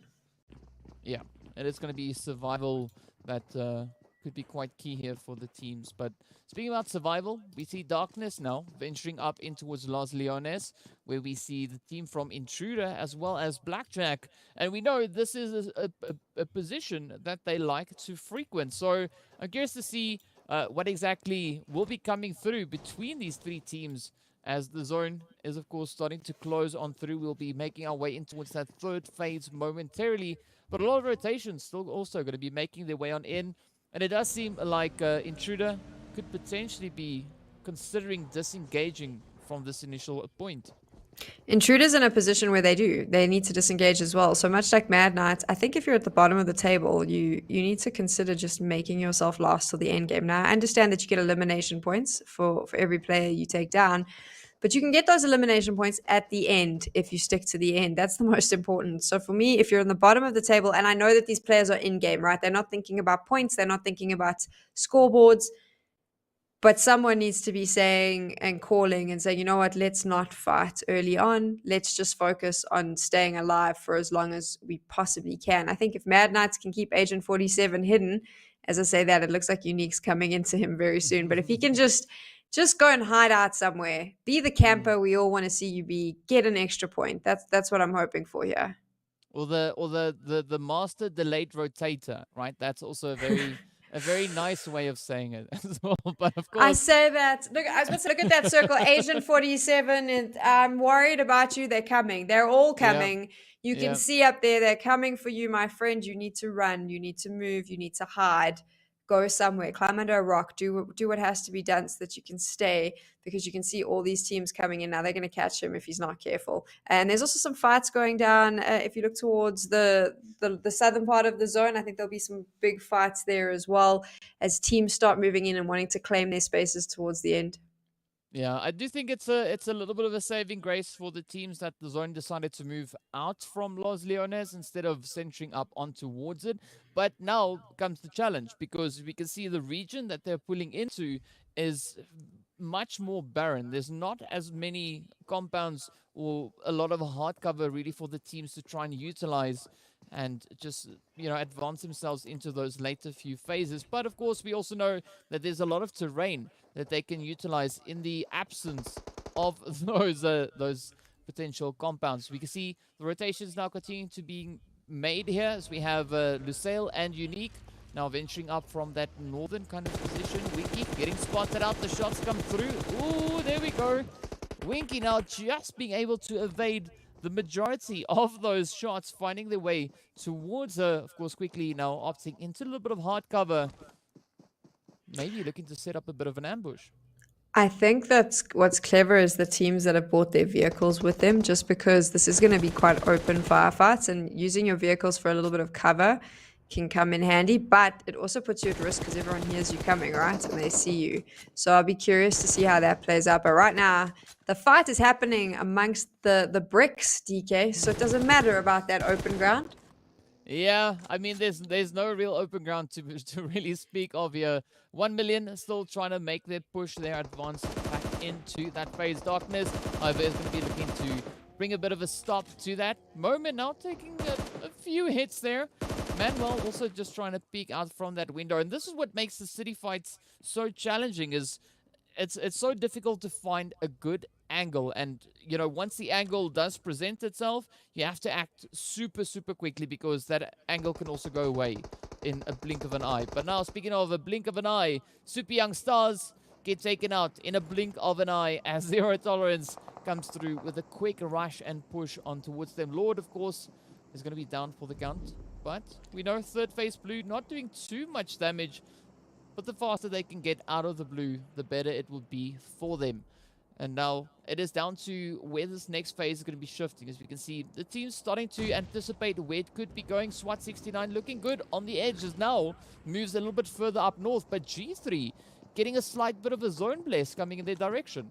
This is a great spot for G3. They've got themselves nice and comfy there. They can chill out a little bit. And we saw them playing the edge in map number 1. Now they can just watch the edge potentially take out some of the teams that are trying to rotate in. When I say some of the teams, most of the teams.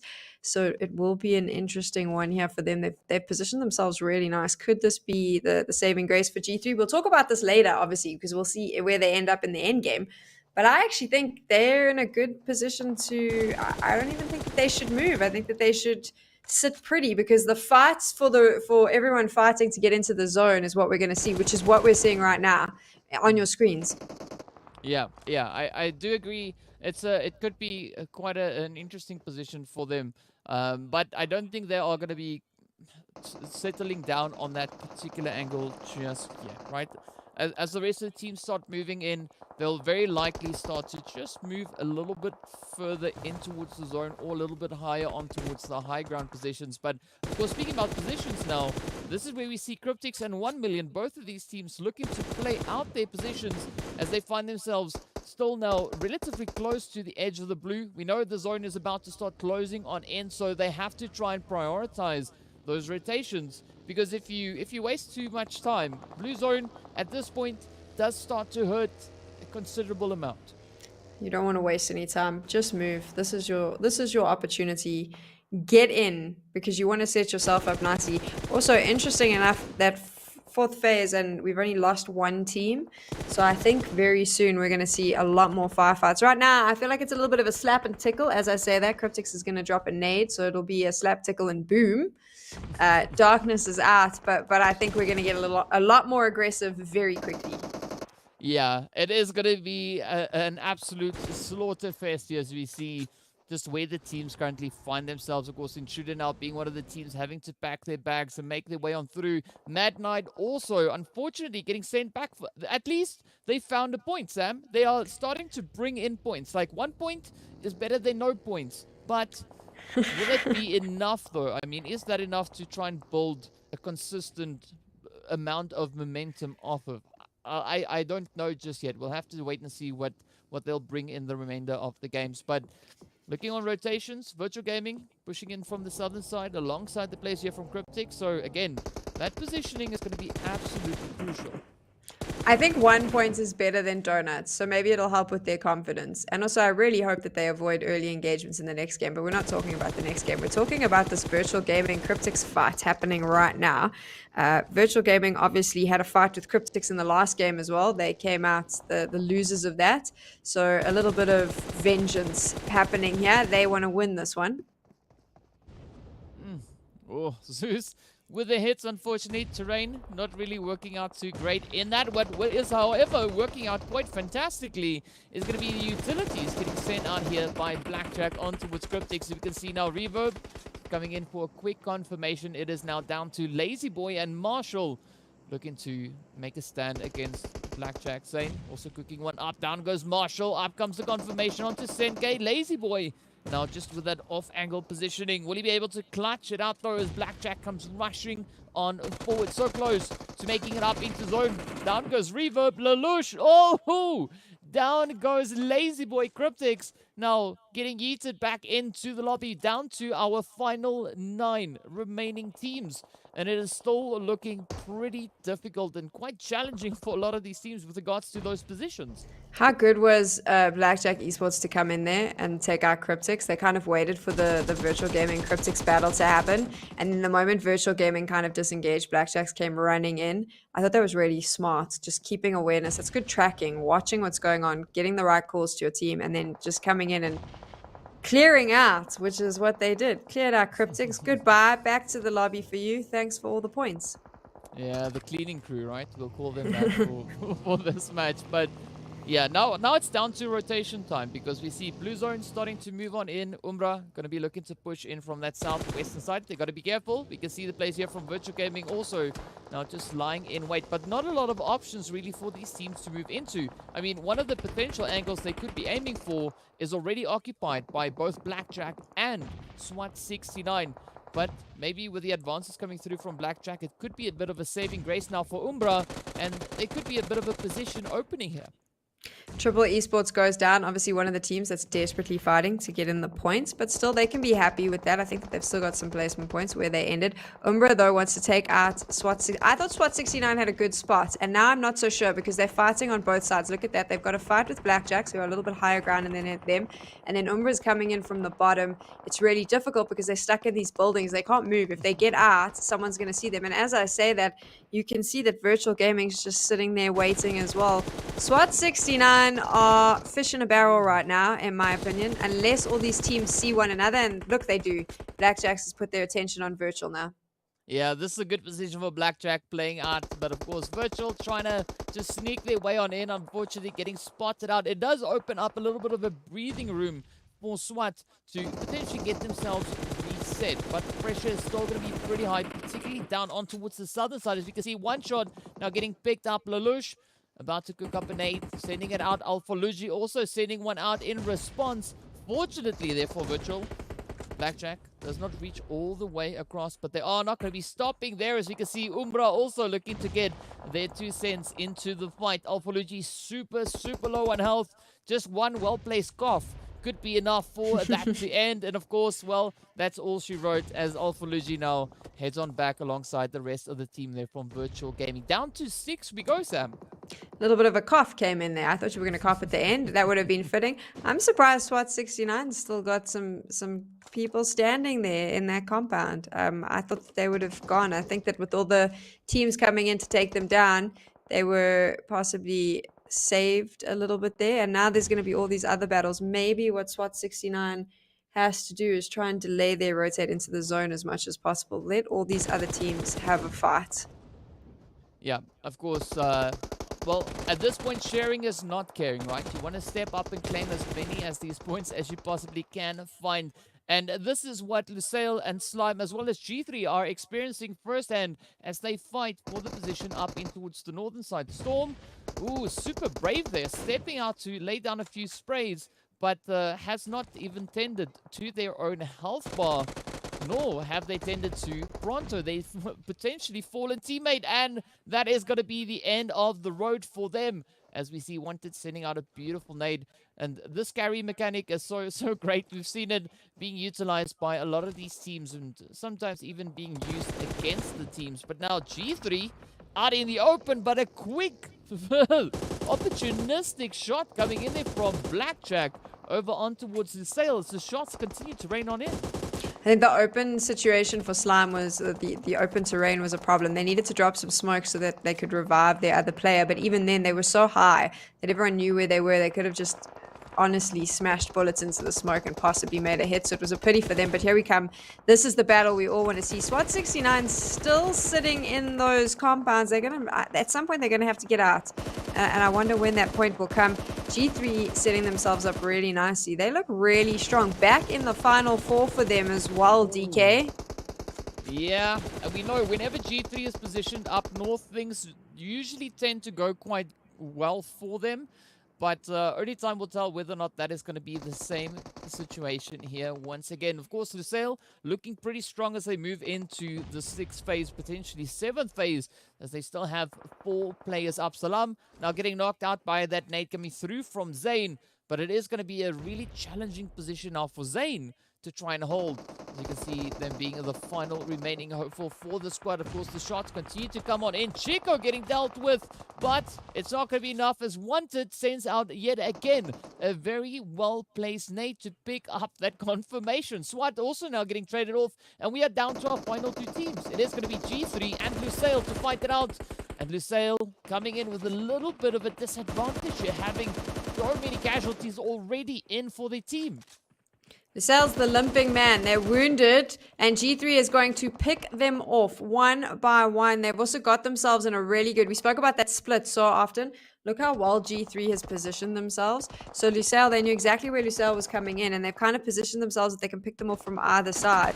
I mentioned shooting fish in a barrel earlier on. I kind of feel like G3's got this down right now. And as I say that, Flacco gets hit. So maybe I'll take it back. But his 2 teammates are still up there. Is there a potential for a res? I don't think so. I think at the moment they cross that open field, Lusail's going to know where they are. But they got one man. There's Wanted. They know he's behind the tree. They're just going to wait a little bit, heal up. You're just going to just hold out for him. Let him make the move. He's going to try and shoot. Is he? No, he also realizes he probably needs to just wait this one out. But now he's got to move. Surely they've seen him. Yeah, no surprise really to see this play come through. Of course, G3 also getting pushed by Blue, but you know, the northern position working out quite favorably for them once again. And with that, they pick up yet another winner chicken dinner, already coming in with back-to-back chickens. So definitely we are seeing the players here from G3 coming in quite strong into this first day of the final Super Weekend. And Sam, I wonder if any other team is going to potentially look to step up and take one of those chickens, because if you leave it up to G3, they're going to start hoarding all of them.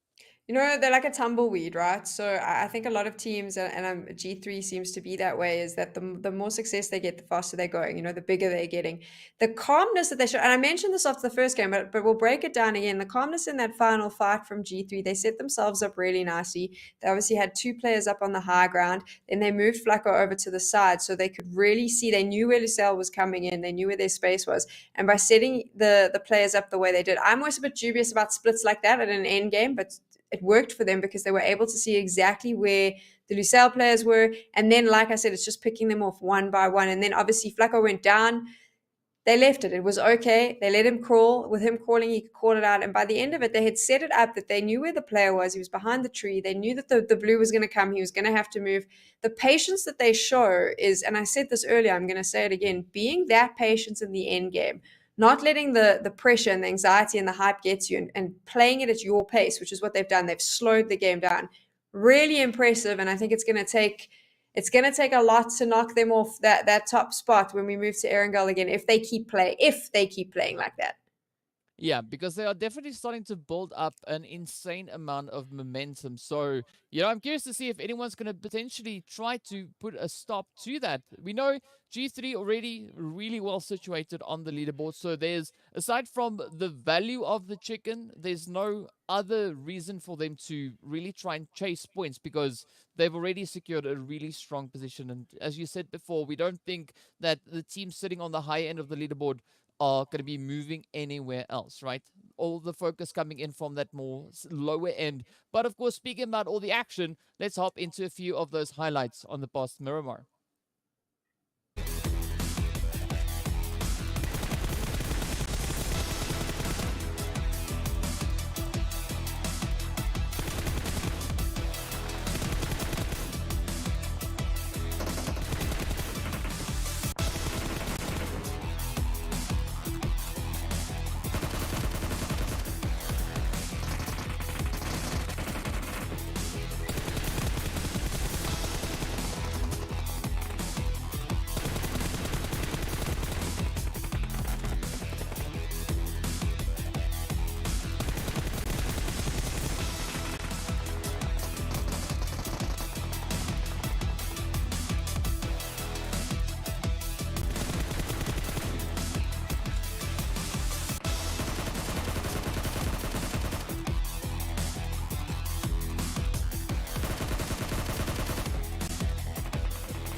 Can we talk about Mad Knights? Can we just talk about the fact that they finally got 1 point? Like, good job. I mean, points on the board is better than donuts.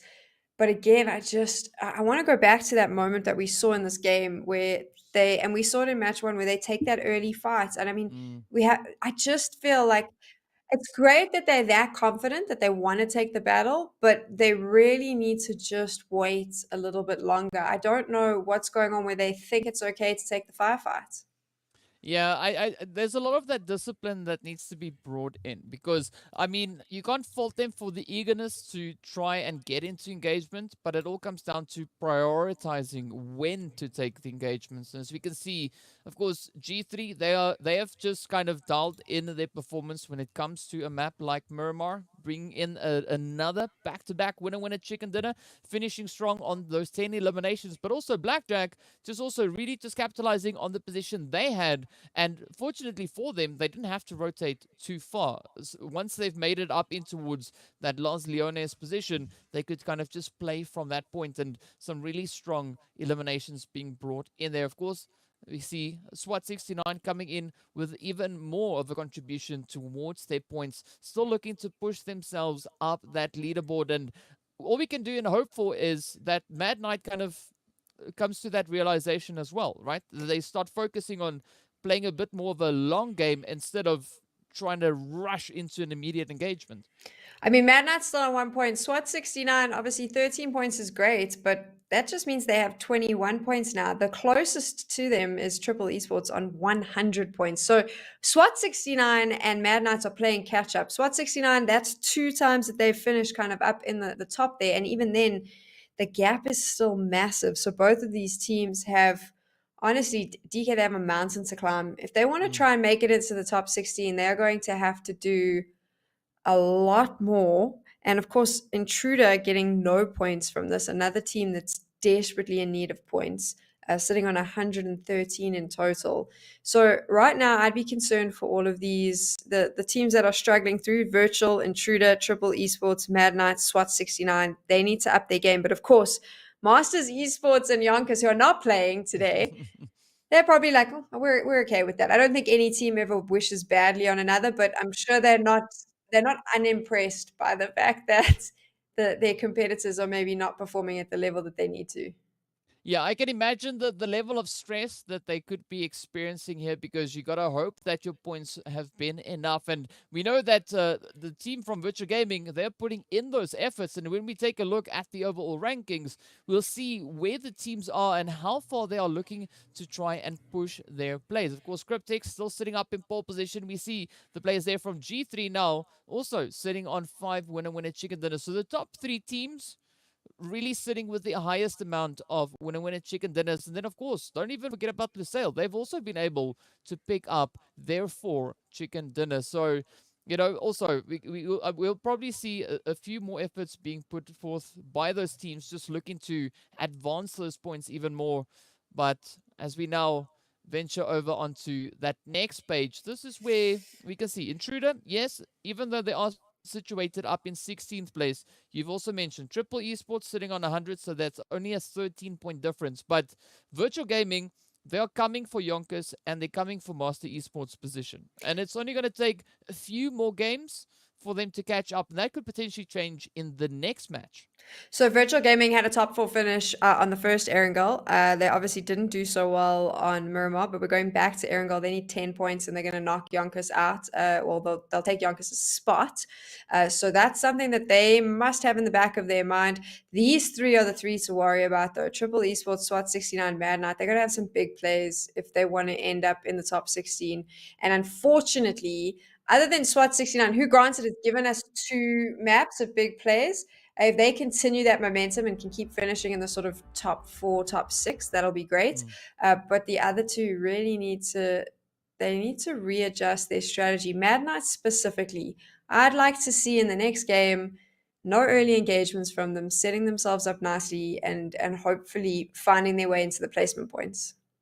Yeah, I have to agree with you on that. You want to see a little bit more of a calculated approach coming through from the teams here. But of course, we'd love to hear what your thoughts are. Please let us know on Facebook and Instagram. You can search for PUBG Mobile Esports.Africa. Tell us what your thoughts are. Tell us whether or not you agree with what you've been saying so far, or do you think they should take a different approach to potentially try and bring in a few more of those points and potentially chasing one of those winner chicken dinners. But of course, well, that means that we are going to be making our way towards yet another break. But before we get into the break, we have to remind you about the lucky draw that we've got going on.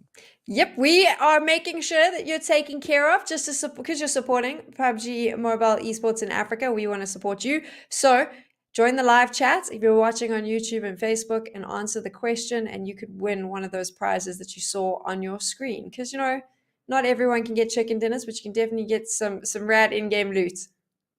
Yeah, and of course we know, so the questions are only posted on the PUBG Mobile Esports Africa and Facebook pages. So you will not see them on any other channel's chat. The first question already, the first question already went down in the Africa PUBG Mobile Esports channel. So be sure to go check them out, pop in your answers, and maybe you could be the lucky winner of those prizes. But it is now time for us to make our way into our break while we get ready for a little bit more of that Erangel action. So be sure to stay tuned, and we'll see you guys right back after the break.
Hello and welcome back to the PUBG Mobile Africa Spring Split 2022. Of course, now we have already concluded 2 maps in which we saw the players there from G3 walking away with back-to-back winner-winner chicken dinners. Absolutely demolishing performance coming through on Erangel and a really good consistent play coming through over on towards Miramar.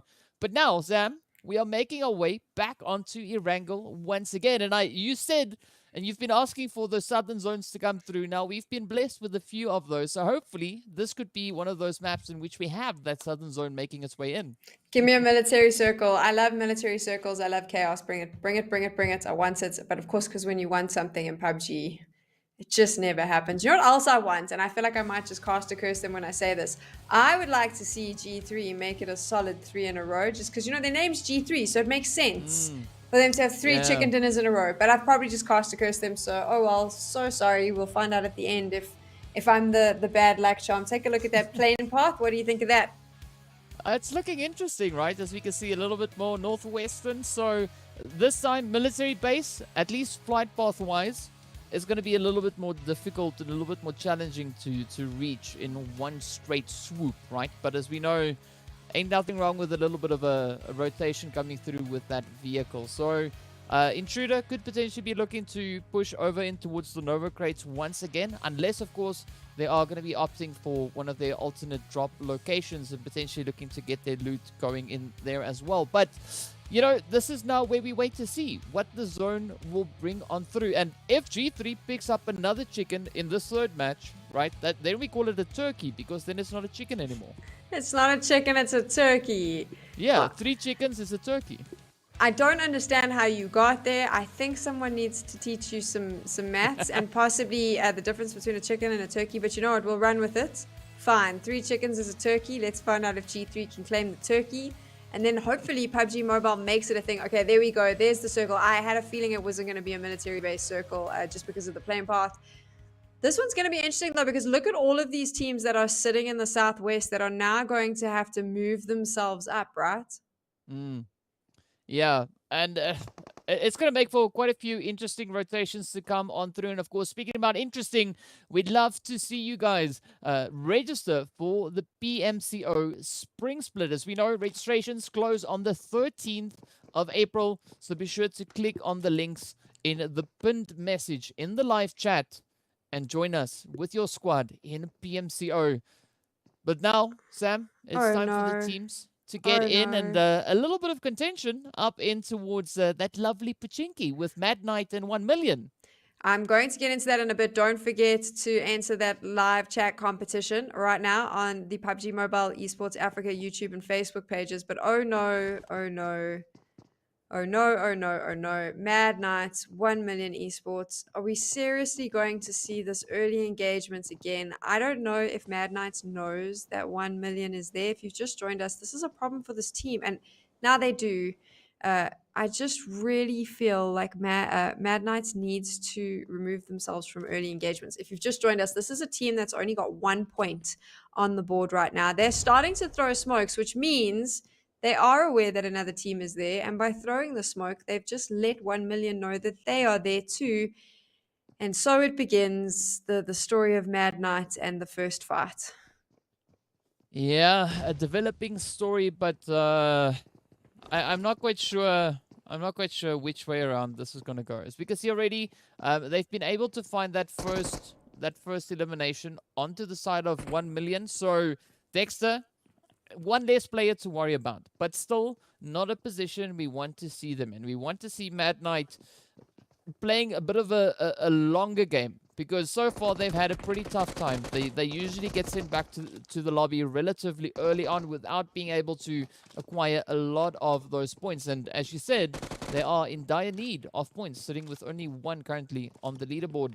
But well, potentially 2. Potentially 2. They've got an elimination. But look what's going to happen. Mad Knights, all 3 of them are going to go up to take out E-Flex. And what they don't realize is directly across from them, one of the 1 million players is waiting in the window and is probably going to pick them off. And you can see that there's already been an injury. I'm very upset with them. I need to have a conversation. They need to stop this. Stay alive for longer, team. Oh, up comes Knight, dealing the first blow up into Agent 47.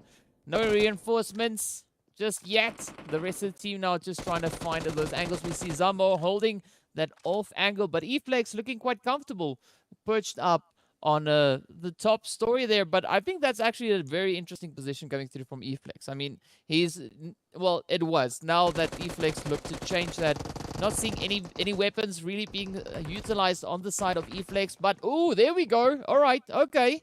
Zambo picks up the first one. So will this be a bit of a bounce back coming through from them? Well, if Black Lost has anything to say, it's going to be a no.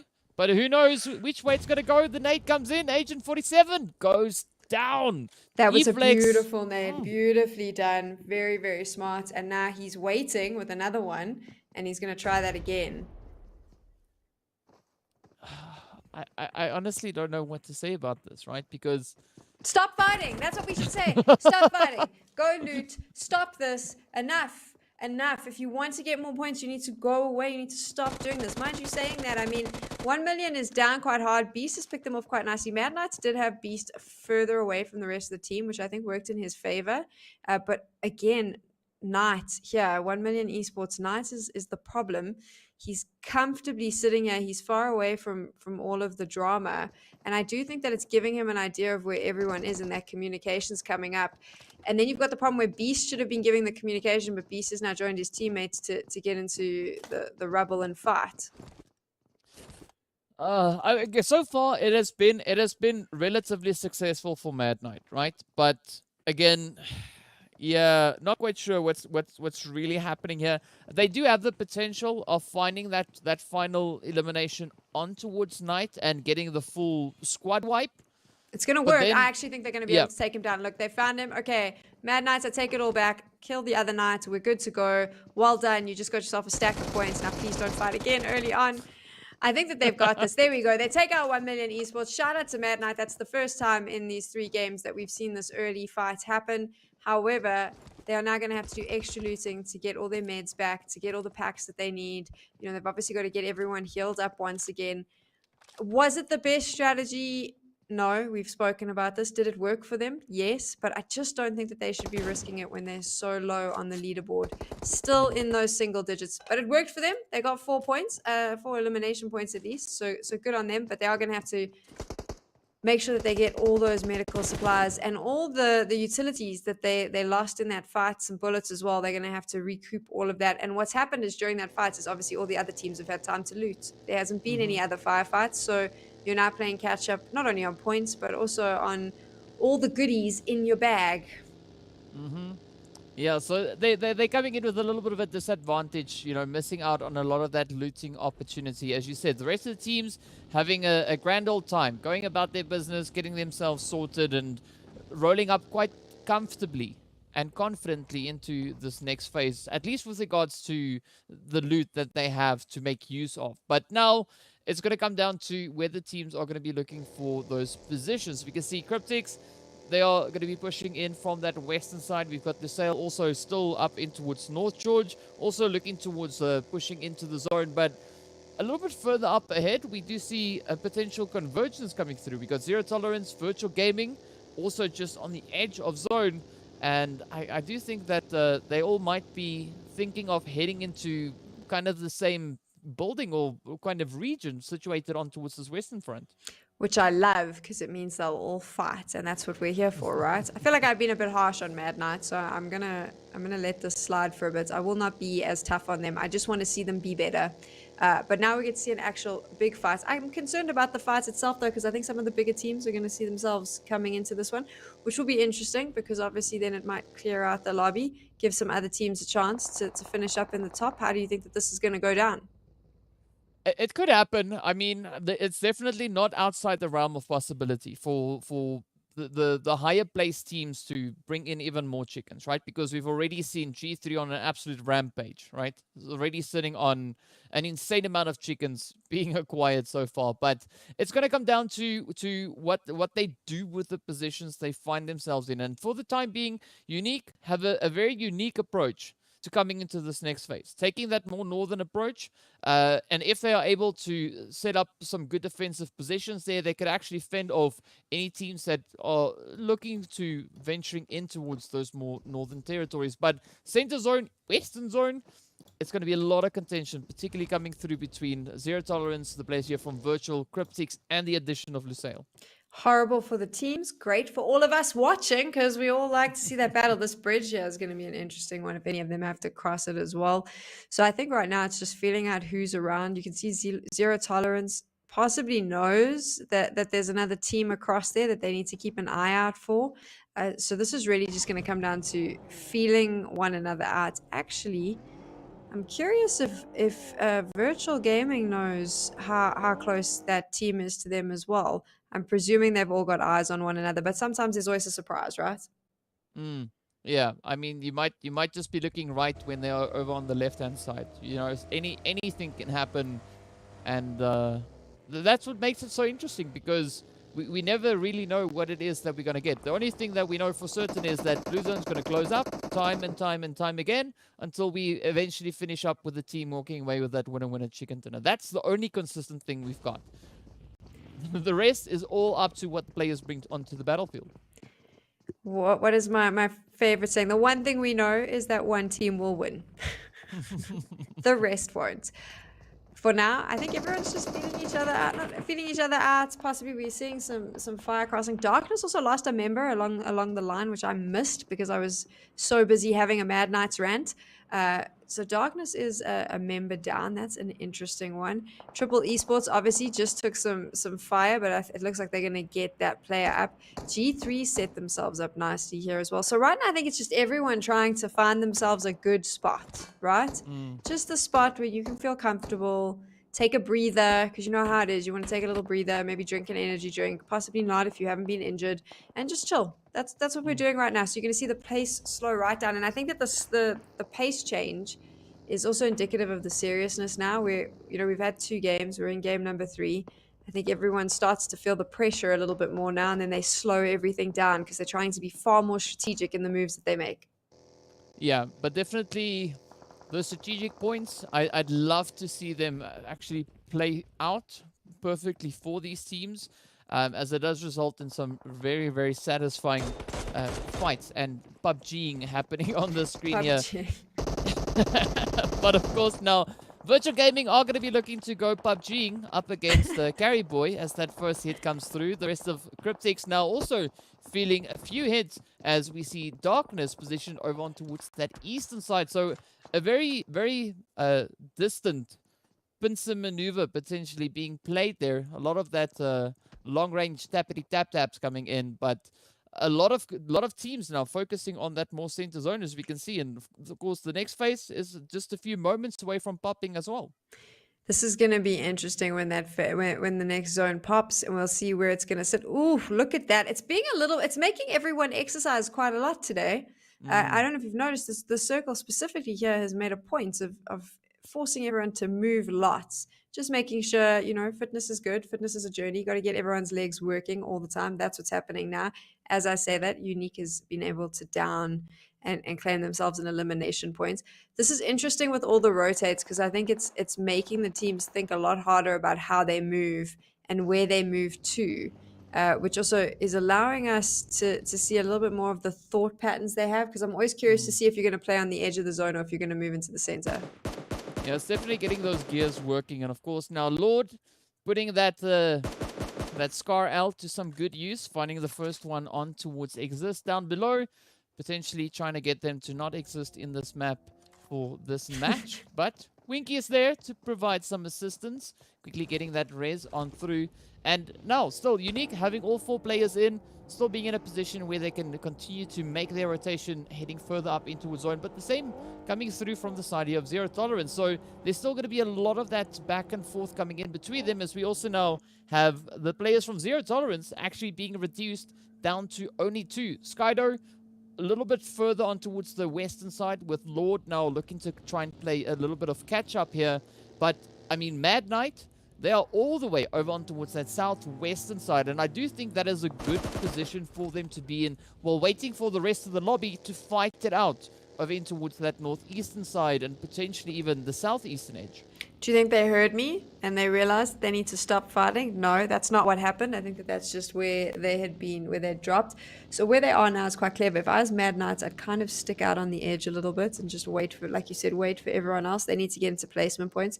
The fights are going to start very soon. You'll be able to, if you've got the right scouting going on, you'll be able to see them. Just don't get into any more fights. SWAT69 though is moving. I'm wondering if they're sending out a scout. I think El Chapo's moving around. He might spot Mad Knights, which worries me a little bit as well. I'm talking specifically about what I'm looking at on the map feed, but what we're looking at right now is SWAT69 moving on in, possibly looking to set themselves up. They quite like setting themselves up in a compound, DK. That tends to be their vibe. Let's get this building. Let's sit here. This is where we want to be. Yeah, a very compounding play coming in here, but now they need to look to push it even further. And you know, while I'm playing with words, they need to now play a good game because they're chasing points. They've already been able to find 21. How many more will they be able to find? So far as we can see, looking at their current positioning, they have not found any eliminations, but that's where things are a little bit different now for Mad Knight, right? They've got 4 points. They're still alive. They're on the top of the leaderboard. This is a big change for them. I'm going to be in so much trouble with Mad Knight fans at the rates I'm going. Look at them at the top of the leaderboard. Grab a screenshot for them. This should be motivation. I'm being cheeky. I always root for the underdog, and right now I want them to surprise us all. That's why I'm giving them a hard time. So if you are a Mad Knight fan, I apologize. Don't be offended. I assure you, I'm rooting for your team as well. I'm just a bit harder in my rooting. I want to see them, as DK said, PUBGing better. Yeah, I mean, that's all they got to do, right? This is the only place that you can do a lot of that PUBGing, right? It's right here in PUBG itself. And there's only one rule. There's actually only one rule. Don't get shot. I mean, I don't understand why it's so hard for you if you're a professional player. Don't get shot. Again, that was a joke. Don't be upset with me. I promise you, I'm well aware there's more to that. Okay, here we go. Mad Knights is going to get into a fight with SWAT69. This is interesting. SWAT69 and Mad Knights, the two bottom of the log, had it out there. They were quite close to each other for a moment there, and we're having a little battle. I wonder if Mad Knights is going to choose to engage her, which they shouldn't, purely because we got someone sitting in that compound, well, in that building right there. And that building is going to give them a bird's eye view of the fight. And look, now everyone's starting. Here it goes. Umbra is going to go after Unique. I thought this was going to happen. We're going to see a few more of these. Just lots of these 1v1 team fights. Yeah, I mean, some really well-placed nades coming through there from Morteza. Oh, just absolutely devastating. And with that, it is the end of the road in this match for the players from Team Unique. Shadowin picking up a few points there, as we can see, already sitting on 2, and the team collectively sitting on a grand total of 5 eliminations. Nothing wrong with that. Now they just got to continue to push. Super Young Stars now also falling prey to the players coming through from Mad Knight. Things are definitely looking on the up and up here. This is interesting. And everyone seems a little bit more... It was very quiet, very passive, but now it seems like people are feeling a bit brave. Cryptics is having a fight with Darkness. You can see that. Mad Knight's still hanging out in the corner. I think that everyone's going to descend on one another very soon, DK. Yeah, 100% on that. And one of the major threats to try and deal with here is the team coming in from Cryptics, right? Because we know they can play a very devastating game if they are given the opportunity. And now Darkness is going to be on the receiving end, as we see Senke now just looking to push on through. And with that, of course, the confirmation comes on in Darkness, making their way back into the lobby with Marshall landing that finishing hit. And now we turn to the players from Triple Esports and a little bit of that SWAT69 engagement. But Fash trying to come in with a quick and faster reaction, as we've got Master also positioned just up ahead. Will that be the final blow that is needed to put an end to the hopes and dreams here for the players of Triple Esports? And ooh, the pressure is starting to mount. Twix now just trying to quickly get up into a little spot of safety, but Master looking to hold on to a controlling position within that smoke grenade position. But of course, Fash still going to be looking to close it up. SWAT69 looking eager for those points as they do find the trade-off. And with that, Master and the rest of the players here from Triple Esports make their way on back into the lobby. But of course, Zone now taking a beautiful shift towards the north, moving into the Alamo here. We're making everyone move once again. SWAT 69 is looking really good. I actually quite like that aggressive play from them. They know that they need to get points. They obviously started the day on a hold 0. And I like that they took that engagement. I think they played it really well. But now they're going to have to move themselves out of where they are, move back in. So they're going to heal everyone up before they go. That would be my suggestion. And I think there's going to be a lot of teams that, in order to move into the zone, are going to have to take firefights, because you can see the rotates mean that most of them are going to be crossing paths if they want to get out of the blue.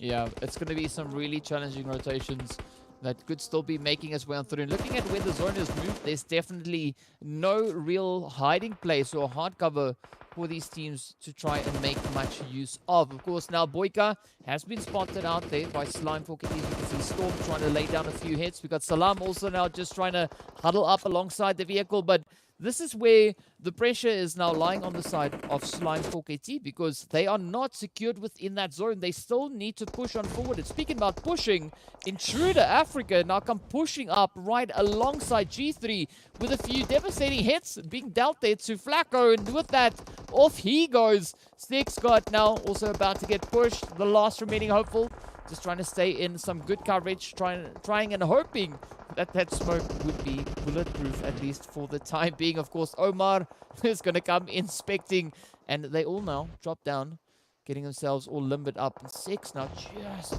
being presented with a beautiful opportunity and just to get out of reach of Intruder. I like the way he kind of is just sneakily going, you know what, I'm just going to casually, quietly snake my way back away from this fight, because this is not a good place. However, I think we can say with only 6 standing that the turkey is looking a little bit further away than I'm sure G3 would like, which doesn't matter. I don't even like turkey. It's a dry meat. But they'll want to try and just keep 6 alive at least, so that they can get some epic placement points, which is why I think he was just trying to disengage. In the interim, Mad Knights is also down to 1 player, so they should possibly be doing the same. I think we'll see a lot of these 1-player teams just holding out a little bit to see if they can push themselves up into the placement points, while everyone else has these fights as they try and move into the zone. There's been so many of these weird little, you know, slap and tickle battles that are going down, as opposed to what you normally expect, which is the big battles right at the end. Okay?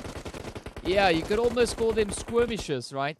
Because it's almost a skirmish, but not quite there. And of course, Wanted now also going to be looking to close it up onto the side here of Slime for Getty. Aimer quickly trying to bring in a few hits. There we go. Gets a beautiful hit in towards Salam and Wanted. But now Boyka also wants to have the swing at that window.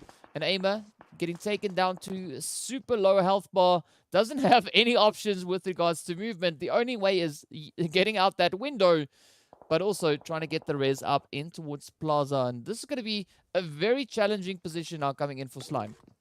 It's gonna be difficult for them, because Lusail knows where they are, right? So this is always the problem when you have a building, is if you're on the inside and the team's on the outside and the team knows you're in, this is exactly what's going to happen. A good little molly.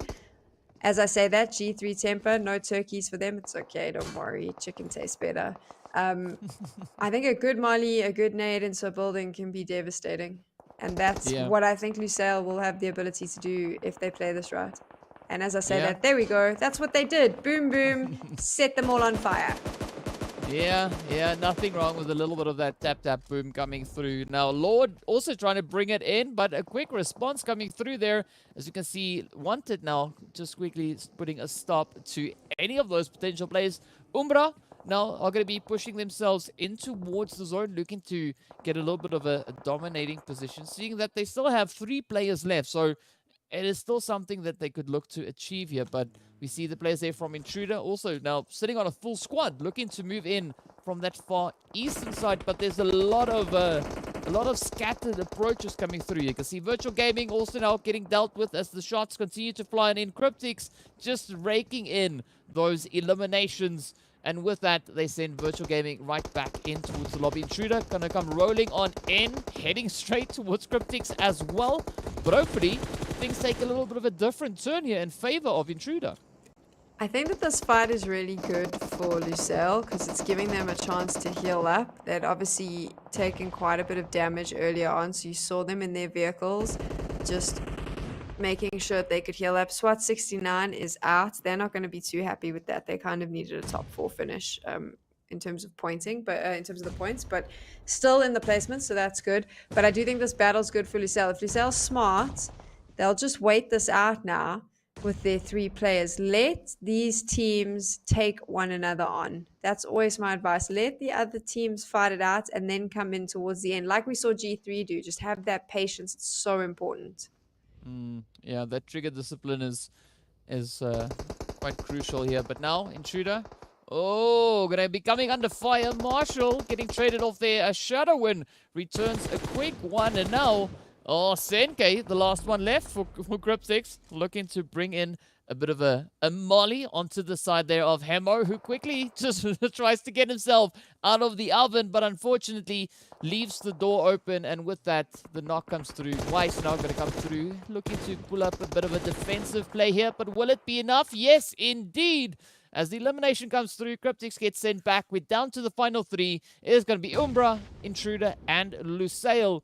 And if Intruder can get all their players back up, it should be a 4v3v3. If they get those players up, which I'm surprised Umbra or Lusail hasn't made a move yet on that. I would try and stop that. You don't want those reses to come in because then they're going to be a man up. So if you can see that they're moving around, I mean, this is the problem, right? You don't want to play too aggressive because it's the final fight. But at the same time, if they're healing everyone up, you do not want Intruder to be have a one-man advantage on you. Umbra's trying to scout there, I think, hopefully trying to see what's going on. Maybe might be able to get a pop on one of the players, but I think that they have enough cover that that's not going to be the case. And as I said, that Intruder's got all 4 of their players up, which now means that this is technically their chicken to lose. Yeah, indeed it is. And oh, they're going to be taking the first swing at Shadowin. Now it is down to Morteza and PRZ, positioned just a little bit further in towards that center zone. But this is a very difficult position now for Umbra because they've got Lusail on the one side, Intruder on the opposite end. Unfortunately, there is a little bit of a split coming in between Morteza and PRZ, but they now just got to hope and pray that Intruder and Lusail spot each other before they spot PRZ and Morteza. I think Lusail spotted all 3 of them and just knows to wait. We saw them heal up, and now they're taking a bit of a calmer approach. I think if Lusail's smart, let the other 2 take them out. But as I say that, I wonder if Intruder's not going to be able to come up behind Lusail and pick their members off. It's going to be interesting from a positioning point of view how exactly this plays out. For me, Lusail looked like the better prepped team as they rotated in, but it could go either way. You can't even call it right now, can you? Yeah, no, it's still very much undecided, and it could swing either which way. We've got Morteza just waiting on the side of the road. PRZ, a little bit of an off-angle positioning there. Intruder still positioned over on towards this more southeastern side, but they have to cross the road depending on where the zone shift forces them. And, of course, it goes right up towards the place here from Lusail and Umbra. So, Intruder, they have no other option. They have to try and push on forward. Morteza is going to be lying in wait, hoping to land a few of those devastating blows. But the same can, of course, be said coming through here from Lusail. Lusail not having the best line of sight down towards the position of where Intruder Africa is. But, you know, once those engagements start, they could definitely look to get themselves a little bit closer. Not quite sure what Emo is doing. Dropping down prone on the road. That is super exposed. Raouf now also getting down. Weiss, off they go. Morteza getting a clean sweep on that one. Picking up the entirety of, well, the remaining players of Intruder. But now it is Lusail up against Umbra. It is going to be a 2v3. And this is where Lusail now looks to just capitalize on the knowledge and the information that they've been able to gather. As you said before, you said that you are pretty sure that they know exactly where Umbra is, and it does seem like they are now looking to leverage that. Maybe not Morteza, because it looks like he's going to be able to wrap around and catch them in the back. As I said that, he got one. So Morteza got one before they realized what was going on. But what an impressive performance from Lusail, just because for me, They had that earlier fight, and I said to you that they're using the vehicles to heal themselves up, and that they kind of everyone else was jumping into the gunfights, and Lusail was using that time just to get some of their members up, heal up. They came into the zone relatively late and they were much slower. And you saw there again, they just waited for everyone to feel themselves out. And I said to you in that final battle with the three teams, I think that they knew the positioning of both teams. They didn't know Morteza was there, but the moment he took the shot at their back, they were able to swing because of the way they'd split themselves up as well, where they had those two players leading in the front to engage, and then they had one player sticking behind. When Morteza took the shot on one of the players in the front, the player behind could immediately swing and shoot. Very good setup from them. Really well done. And of course, it paid off because their bellies are full now. Winner, winner, chicken dinner. And of course, Umbra getting devastatingly close to picking up their first potential chicken. So we'll have to wait and see what they DK's bring heart in. is broken. All he wants is Umbra to eat. Oh Yeah, dear. No, it was such a not to challenge. be. But I mean, maybe Lusail will throw them a wing, Yeah, or maybe a few of the bones. We don't know. But of course, there's still 2 more matches to go. So, 2 more opportunities at least today for more of those winner-winner chicken dinners to be brought in. But yes, a very satisfying play coming through there from Lusail. That now being their 5th chicken as well. So we do see a very top-heavy chicken distribution coming in between Cryptics, Myth, Temper, and Lusail, as they all now sit on 5+ chickens. And of course, speaking about chickens, let's take a look at a few of the highlights from this past match.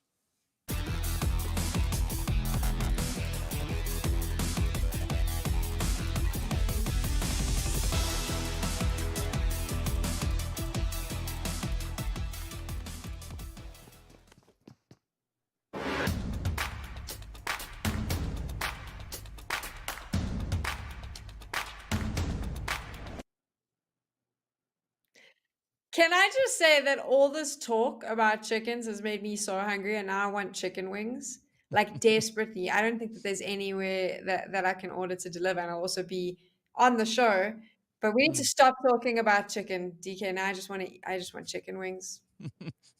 I'm right there with you. But of course, we need to look at the points being brought in, because we know that accompanies those lovely chickens making their way on through. Lusail sitting at the top there, as we can see, on 22 points. Umbra right there alongside them, also with 22 points, bringing in those 10 eliminations. SWAT 69 stepping up so drastically, coming in with 11 eliminations. So we can see the efforts being put in there by SWAT 69, but also Mad Knight picking up 8 points, 7 eliminations. And we know the first 4 came in from that little exchange, that back and forth over in towards Pachinki. I think it's really impressive, though, when you take a look at some of the teams that were at the bottom coming into Super Weekend, what they've been able to accomplish in the last, I know it's only been 3 maps, but they have all risen to the challenge. Even Mad Knights in the last game, being in the position that they're going to get some placement points. They got some good elimination points. That's good for them. They should be excited. SWAT 69 started the day. I think it's really important to point out that they started the day on 0, and they are consistently making sure that they finish in not even the top 10. They're pushing to finish in the top 6. That's a really good move from them, and I think that the overall scoreboard will show that as we move into it. Yeah, we know consistency is going to be absolutely key if teams are looking to make any major changes or shuffles coming into the overall standings. And speaking about major changes, Cryptics breaking up into 400 points with Myth almost halfway there, right? So Myth like halfway between Cryptics and Temper. Temper sitting on 300, Cryptics on 400. It is absolutely insane to see the performances coming through from these teams. And as I said, top 4, all of them sitting with 5 chickens minimum each. Look how big the gap is, though, between those sort of, I would say, the top 3, not the top 3. I mean, if you look at how close from 1st to 8th, so obviously Cryptics and Mythics and G3 are sitting really, and Myths and G3 are sitting really pretty. But if you look between 4 and 8, look how close those numbers are. It's only like a point or 2 points setting those teams apart, which means there's a lot of space for them to move around. Of course, those placements don't necessarily mean anything now, but it's the confidence boost you want. When I say that, though, as we move to the other side, you can see now that if you are Masters Esports or YONKOUS, you need to start getting worried. Virtual Gaming is, I think if they have one more decent game, they're going to knock one of those teams down a peg, which is dangerous, because if INTRUDER, if SWAT 69, they start carry on playing the way they are, there's a very good chance that Masters and YONKOUS could be out. And they don't have an opportunity because they're not here at Super Weekend to fix that. So they are going to be completely reliant on those other teams not continuing to play the way they are. Yeah, and I mean, Intruder, as you can see, also really not far from that. But Intruder being like the team to chase, right? Because they are the gatekeepers for the time being of top 16. And Triple Esports also just one good match away from catching up to Intruder. As we can see, SWAT 69 putting in the effort, already sitting on those 36 points. Mad Knight also starting to wake up, also starting to bring in the points, and that's what we want to see. We want to see points being brought in. We don't necessarily want the craziest amount of points, but they consistently need to try and bring in as many as they can possibly manage through the entirety of the matches. Already 3 matches done and dusted, only 12 more to go. No, I'm wrong. Yes, 12 more to go. There we go. My math did not fail me. So 12 more matches to go for what is left in this weekend. But we know today there's only going to be 2 more matches to go. So all these efforts need to be put in for the teams to try and secure those points. So we're still going to be looking towards SWAT 69, Triple Esports, and of course the players there from Mad Knight. But we also have to give a big shout out going out to Oppo. So with upgrade performance and upgraded fun, celebrate your winning spirit with a brand new Oppo Reno 6 series, the designated smartphones for PUBG Mobile, Middle East and Africa esports in 2022.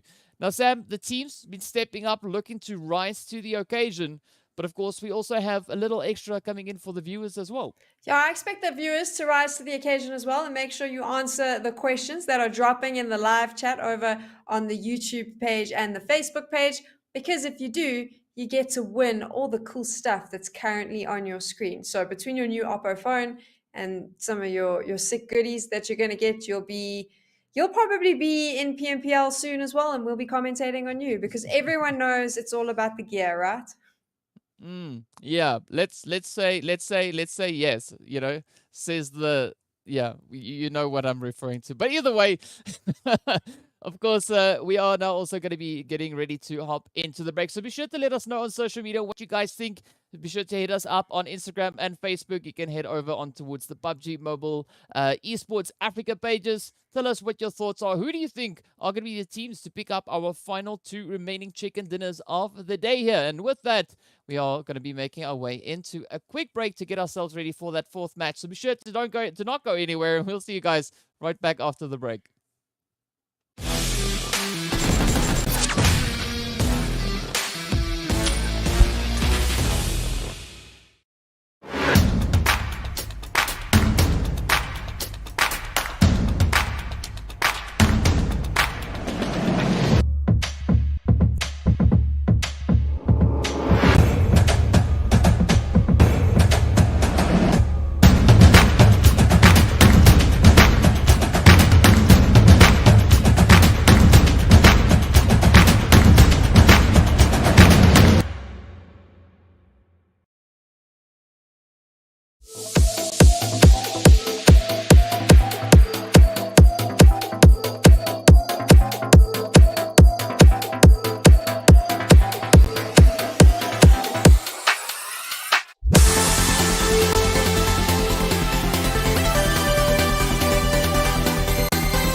Hello and welcome back to the PUBG Mobile Pro League Africa Spring Split 2022. 3 games done and dusted. And of course, we're heading into a little bit of that jungle action. But before we go too far, of course, got to give a shout out to Monster Energy, our official energy drink partner for the PUBG Mobile Pro Leagues. And Sam, this is now where the teams have an opportunity to come engage in that monster mode, because it is time for a little bit of that close quarter combat.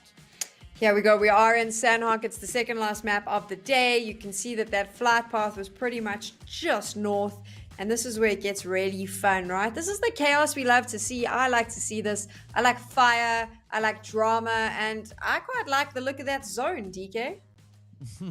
Yeah, it is quite nice sitting over on towards that western side. We also have a little bit of a potential contention coming up in towards Painan itself. So we see Intruder now also looking to make their way on through. But G3 also looking to explore a few of their options in the vicinities. We see Six God just, you know, a little bit close onto that position. But looking west, it is going to be quite an interesting position. Up north, we got Slime sharing their space with also another potential play there. And of course, Virtual Gaming and the Super Young Stars up in towards Paradise. And, you know, we'd love to see more people make their way into the competitive scene. So we also just saw on screen there that the PMCO registrations are open. They are open till the 13th of April. So be sure to click on the link in the pinned message in the live chat and go and register your team. And who knows, we could potentially see you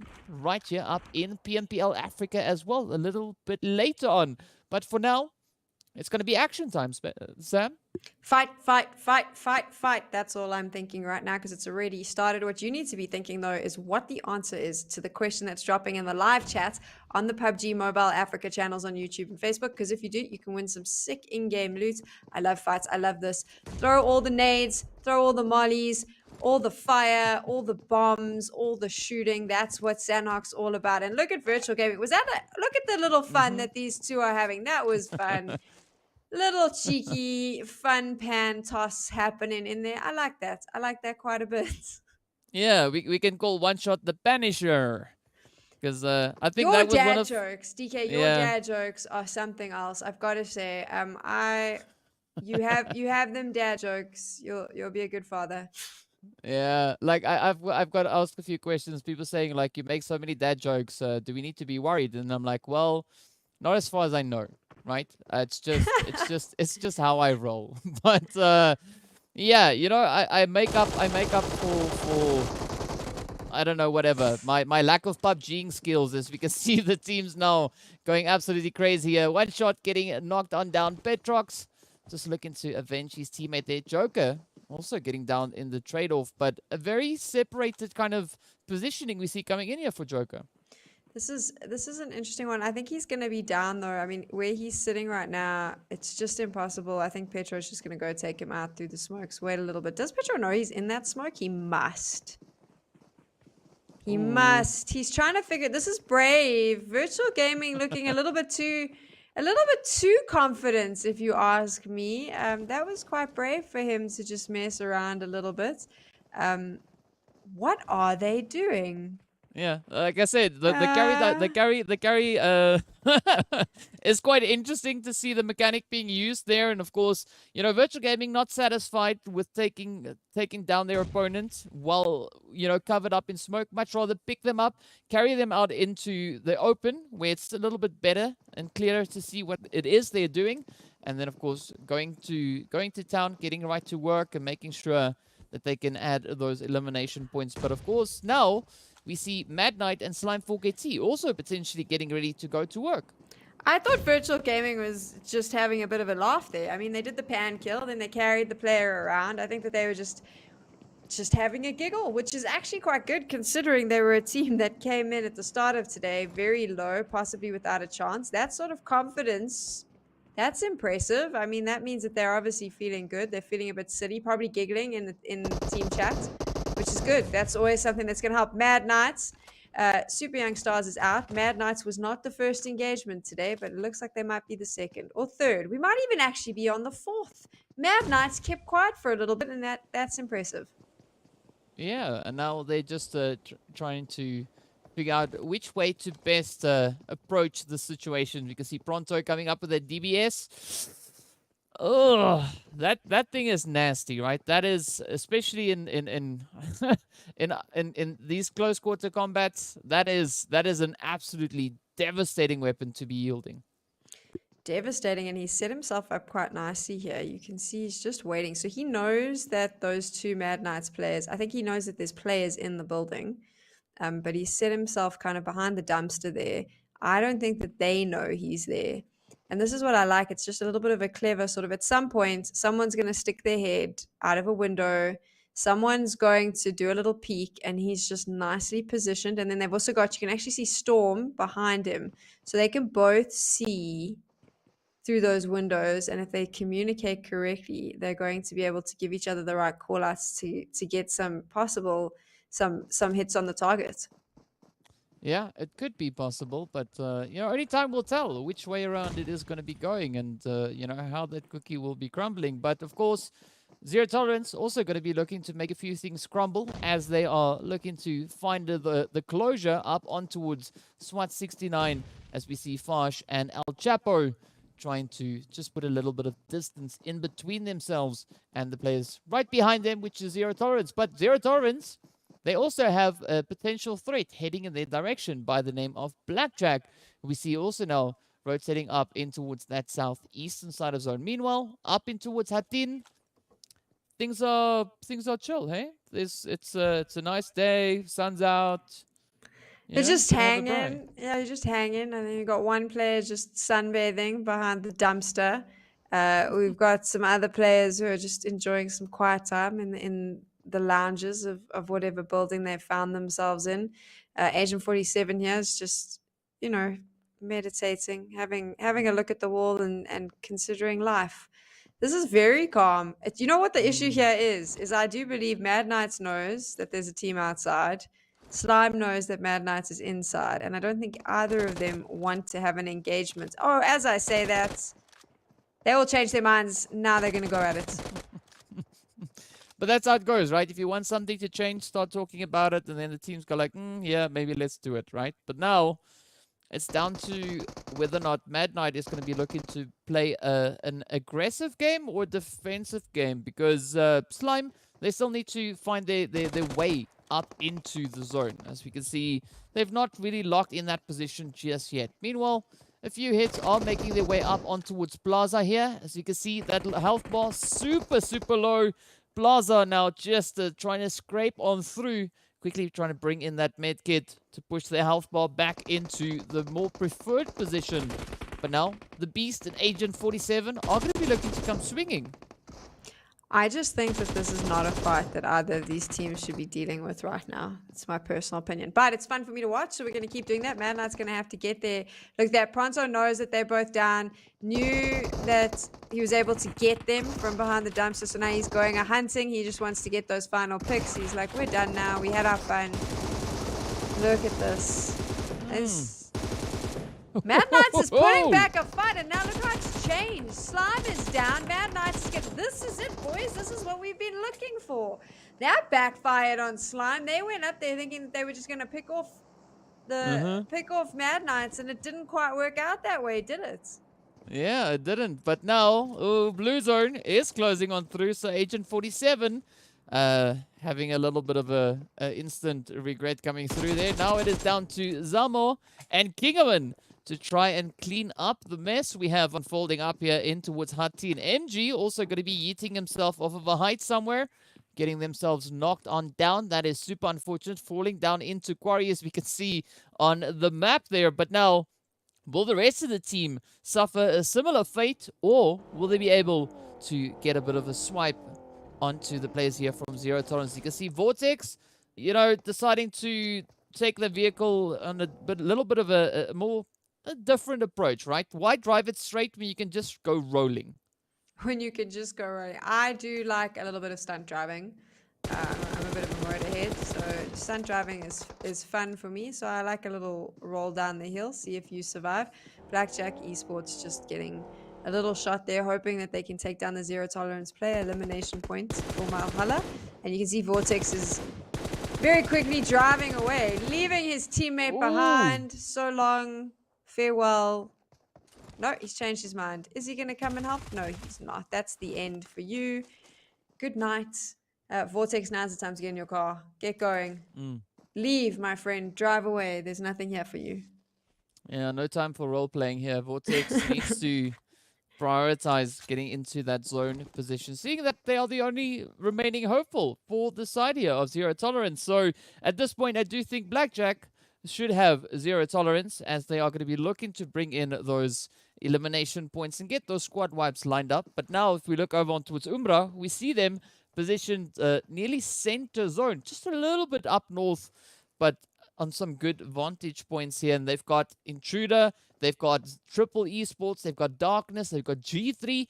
They've got a beautiful selection, a nice menu lying out in front of them, and they can just take their pick as to who they want to take the engagement with. All of them. It will be delicious if we're picking off a menu. I would be careful if I was them about picking the engagement, just because I think what you could do is kind of bait all of the teams to come closer to you. Let them spot each other in the movements. Let them take each other out, and you just wait patiently. I think the big concern right now for me, though, is those teams that are outside of the zone or are having to make their way in. Specifically, those two teams that gave us so much fun. I mean, Slime and Mad Knights was fun to watch them, but now they're going to have to cross the bridge to get back in to the sort of the zone where it's playable. I think that they're going to get spotted. I mean, Lusail's got the bridge on lockdown, so Mad Knight's going to have to cross it. Lusail's going to fight with them. I don't know what Slime's goal is or how they plan to do it, but yeah, I think that fighting up there for as long as they did outside of the zone, as fun as it was for us to watch, is possibly put them in a difficult position now as they need to rotate back in. Yeah, it's going to be a little bit of a challenge, but I do think they're up for it. So obviously they're going to be looking to try and survive as long as they possibly can. And you know, the pressure is starting to mount, as we can see a lot of teams in very close proximity. Now this is also a relatively small map, so they are even closer than what it seems. Is like that little note that appears on your car mirror, right? Objects are closer than they appear. And I mean, Umbra and Intruder are going to be experiencing that firsthand now, as we have Umbra starting to advance a little bit further on towards that northern side of zone. Look at Lusail, though, where they're situated, right? Mad Knights is going to have to go straight into them unless they move. I see they've got vehicles now, but like, this was my concern, right? As you coming in from far, you're going to have to face off against all these teams. Whereas there's other teams that have settled themselves quite nicely. I think, in my opinion, Triple Esports has the best location right now. For where they are, they're sitting quite pretty, so it'll be interesting to see how that plays out for them. But I think Triple Esports probably best positioning slap bang in the center of the zone.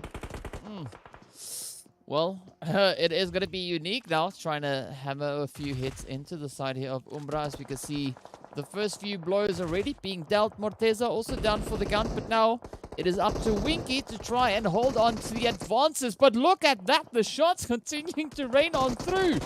Wow, this is looking absolutely fantastic. And with that, oh, an absolutely amazing squad wipe coming in. I mean, I was super worried for Winky in this position, but unfortunately for Umbra, Winky was just able to hold their own and deal with all those threats as they came in.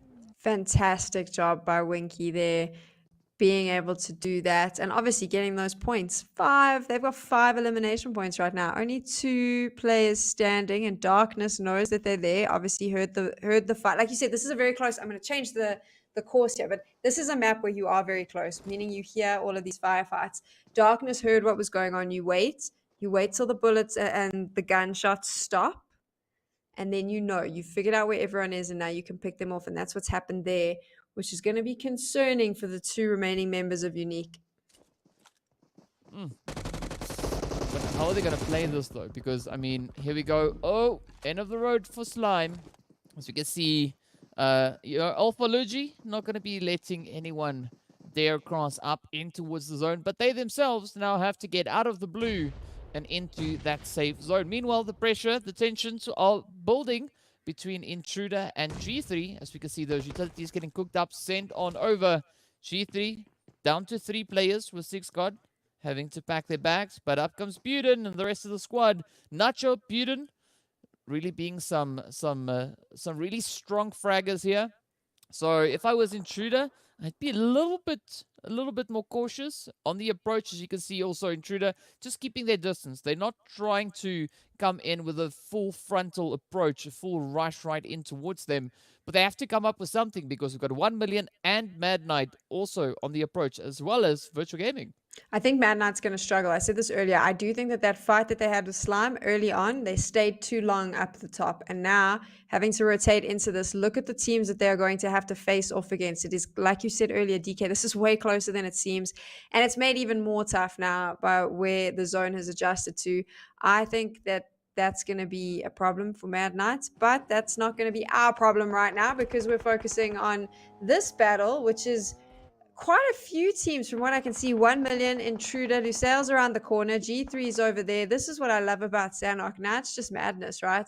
No one's quite sure where everyone is, but you know that they're all around you. Mad Knights, I did mention this earlier, and it's happening right now. They are getting annihilated. This is what happens when you spend too long playing with your slime friends up at the other side of the map.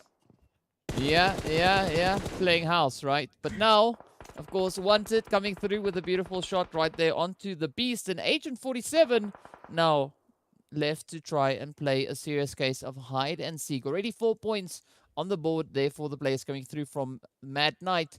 But how many more points will they be able to acquire? As we saw, the northern side here is still heavily congested. A lot of teams, a lot of players positioned up here, but things aren't looking any better moving up into the zone itself, as we have the players from Triple Esports also just having a beautiful setup in anticipation of these teams rotating in behind them.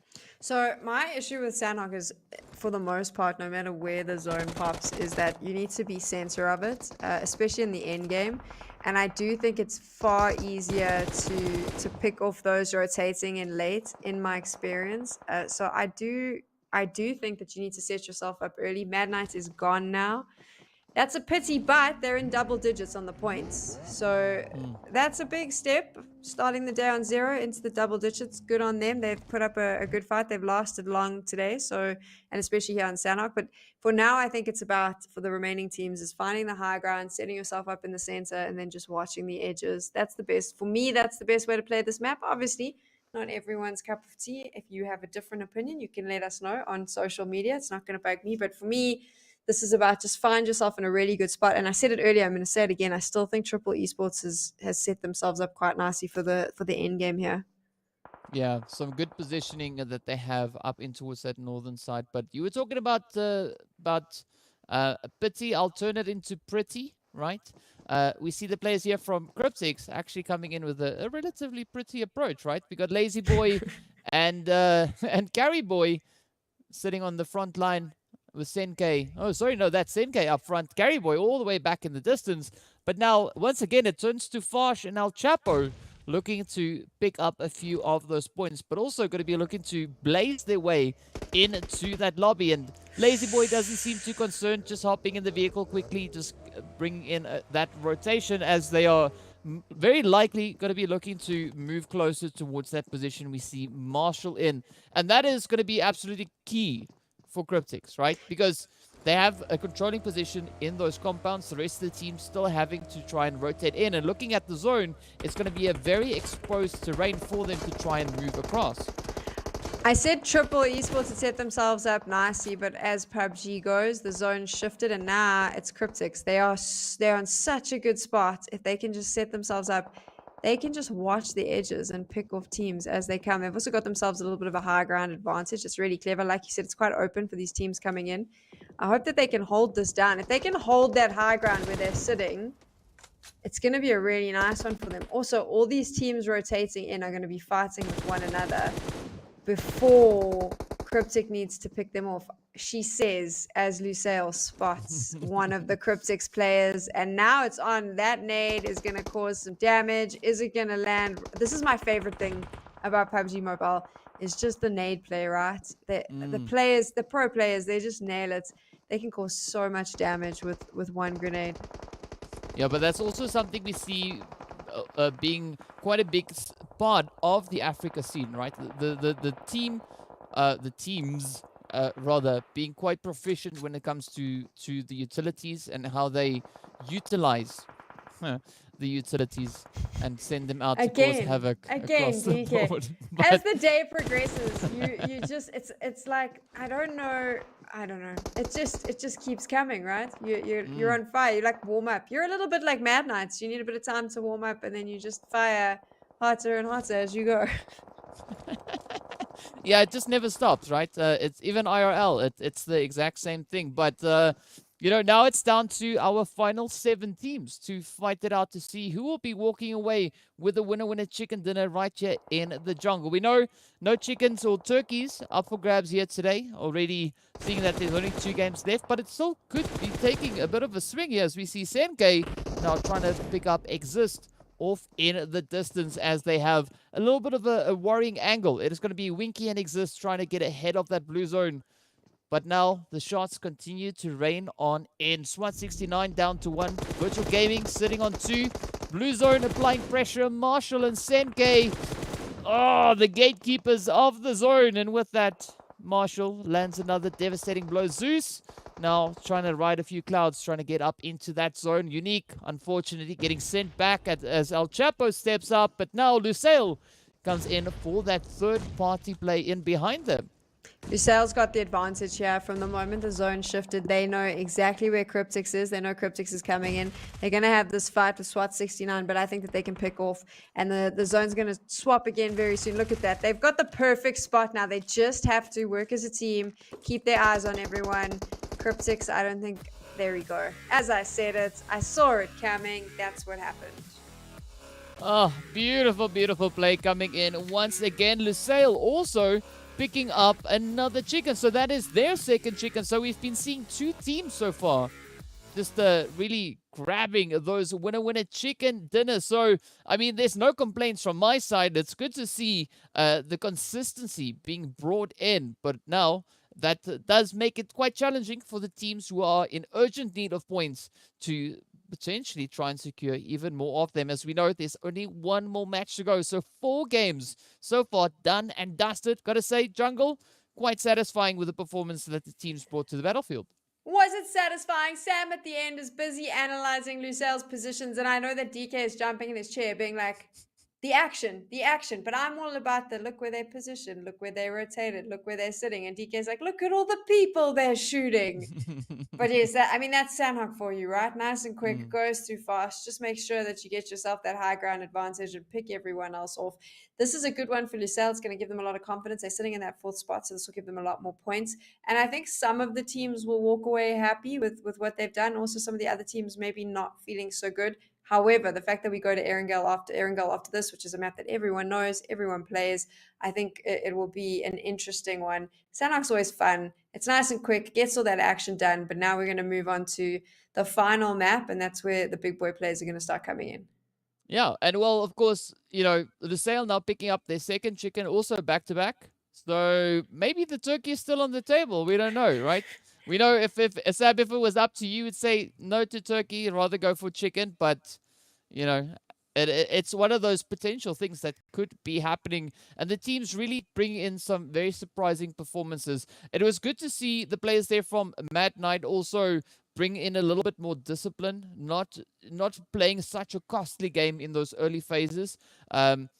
Yeah, it was an interesting exchange with them, with the Slime 4KT starting over towards Hatin, just playing house up there. But fortunately, they all started to move a little bit further on down. Of course, speaking of which, let's hop up into those highlights to see a few of those amazing plays once again.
Some pretty entertaining plays there again, eh, Sam? Like, I mean, jungle, it's always so interesting to see and so satisfying once the teams really get into those close quarter fights. And I mean, it takes quite a few surprising turns along the way.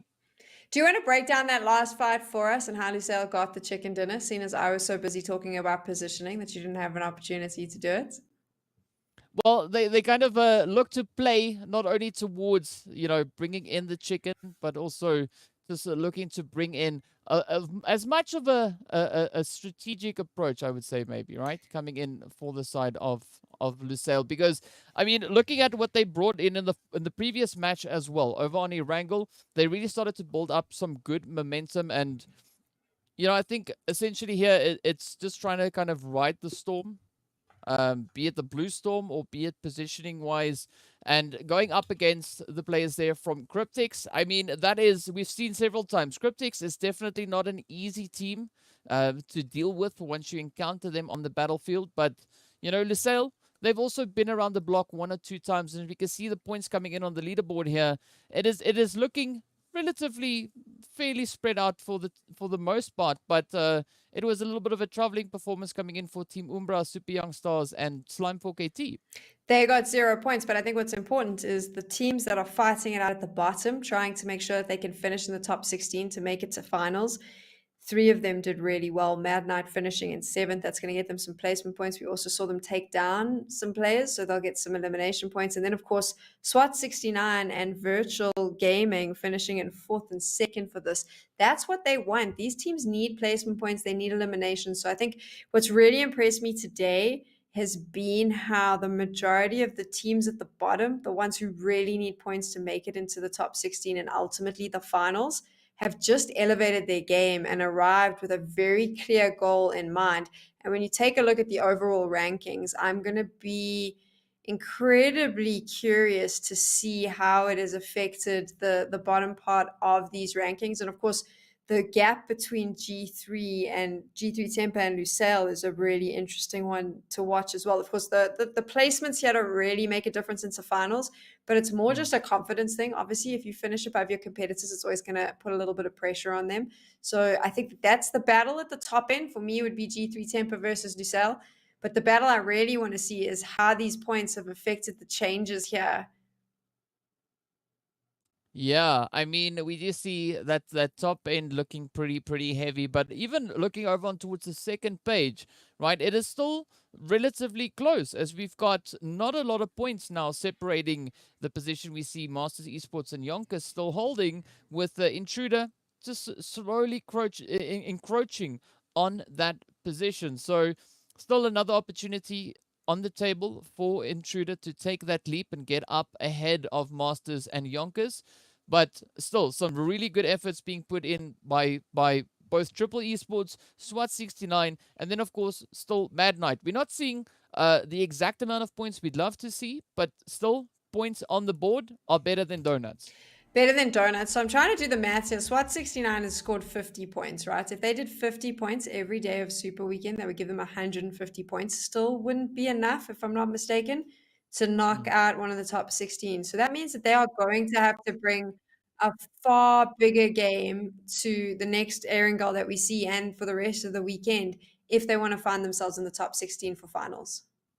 Yeah, it's going to be a lot of hard work that needs to be brought in, and they got to try to up the performance that they've been bringing in today. And I do believe that we'll be seeing exactly that happening over the 2 remaining days. Day 1 is a little bit of that litmus test potentially happening. The team's just trying to get a feel of what the lobby is, and we do see quite a drastic change over coming through on towards that second day. So really hopeful that things could still be on the up and up for both SWAT 69 and, of course, the players coming in there from Mad Knight. But we also want to give a big shout out going out to Oppo. So with upgraded performance and upgraded fun, celebrate your winning spirit with a brand new Oppo Reno 6 series, the designated smartphones for PUBG Mobile, Middle East and Africa esports in 2022. Now, Sam, again, we know some great things are yet to come. And of course, there is an extra little bit in for the viewers as well. Something great for the viewers, for sure, for supporting PUBG mobile esports in Africa. If you're in the live chat right now on either the YouTube or the Facebook page, there is a question dropping. If you answer it correctly, you can get one of those all those amazing items, maybe. Even, who knows, it's a lucky drop available to you. So just answer the question and good luck. Yeah, good luck. Some pretty nice things on the table there. But of course, it is time for us to head over into a quick break while we get ready for our final match of the day, match number 5. So be sure to stay tuned, and we'll see you guys back in a short few minutes.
Hello and welcome back to the PUBG Mobile Pro League Africa Spring Split 2022. Of course, well, we are on our final match of the first day of the last Super Weekend. That is a long thing to say, but we said it, we've done it, here we are.